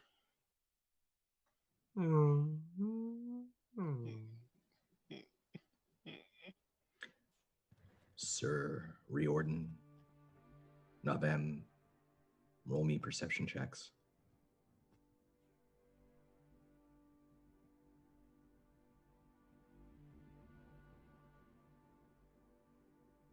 $22. 17. Sir Gerhardt's not here. He never came down the stairs. Black bones. He's on borrowed time anyway.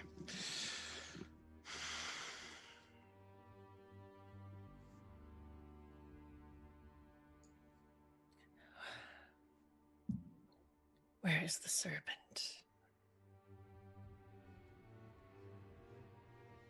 Where's the I girl? cannot. I believe I owed you 3 days. My debt is paid. I say, looking to Sir Riordan, it has been more than 3 days. No. When the sun rises, I head north. There are several places you could head, Sir Knight. There are a great many things in this land that would be useful to you. There's only one thing useful to me.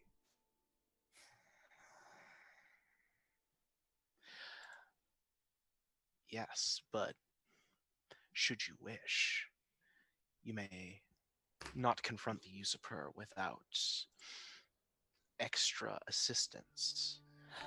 This item, Sir Riordan, has the power to eliminate anything in existence. Anyone that has done you harm.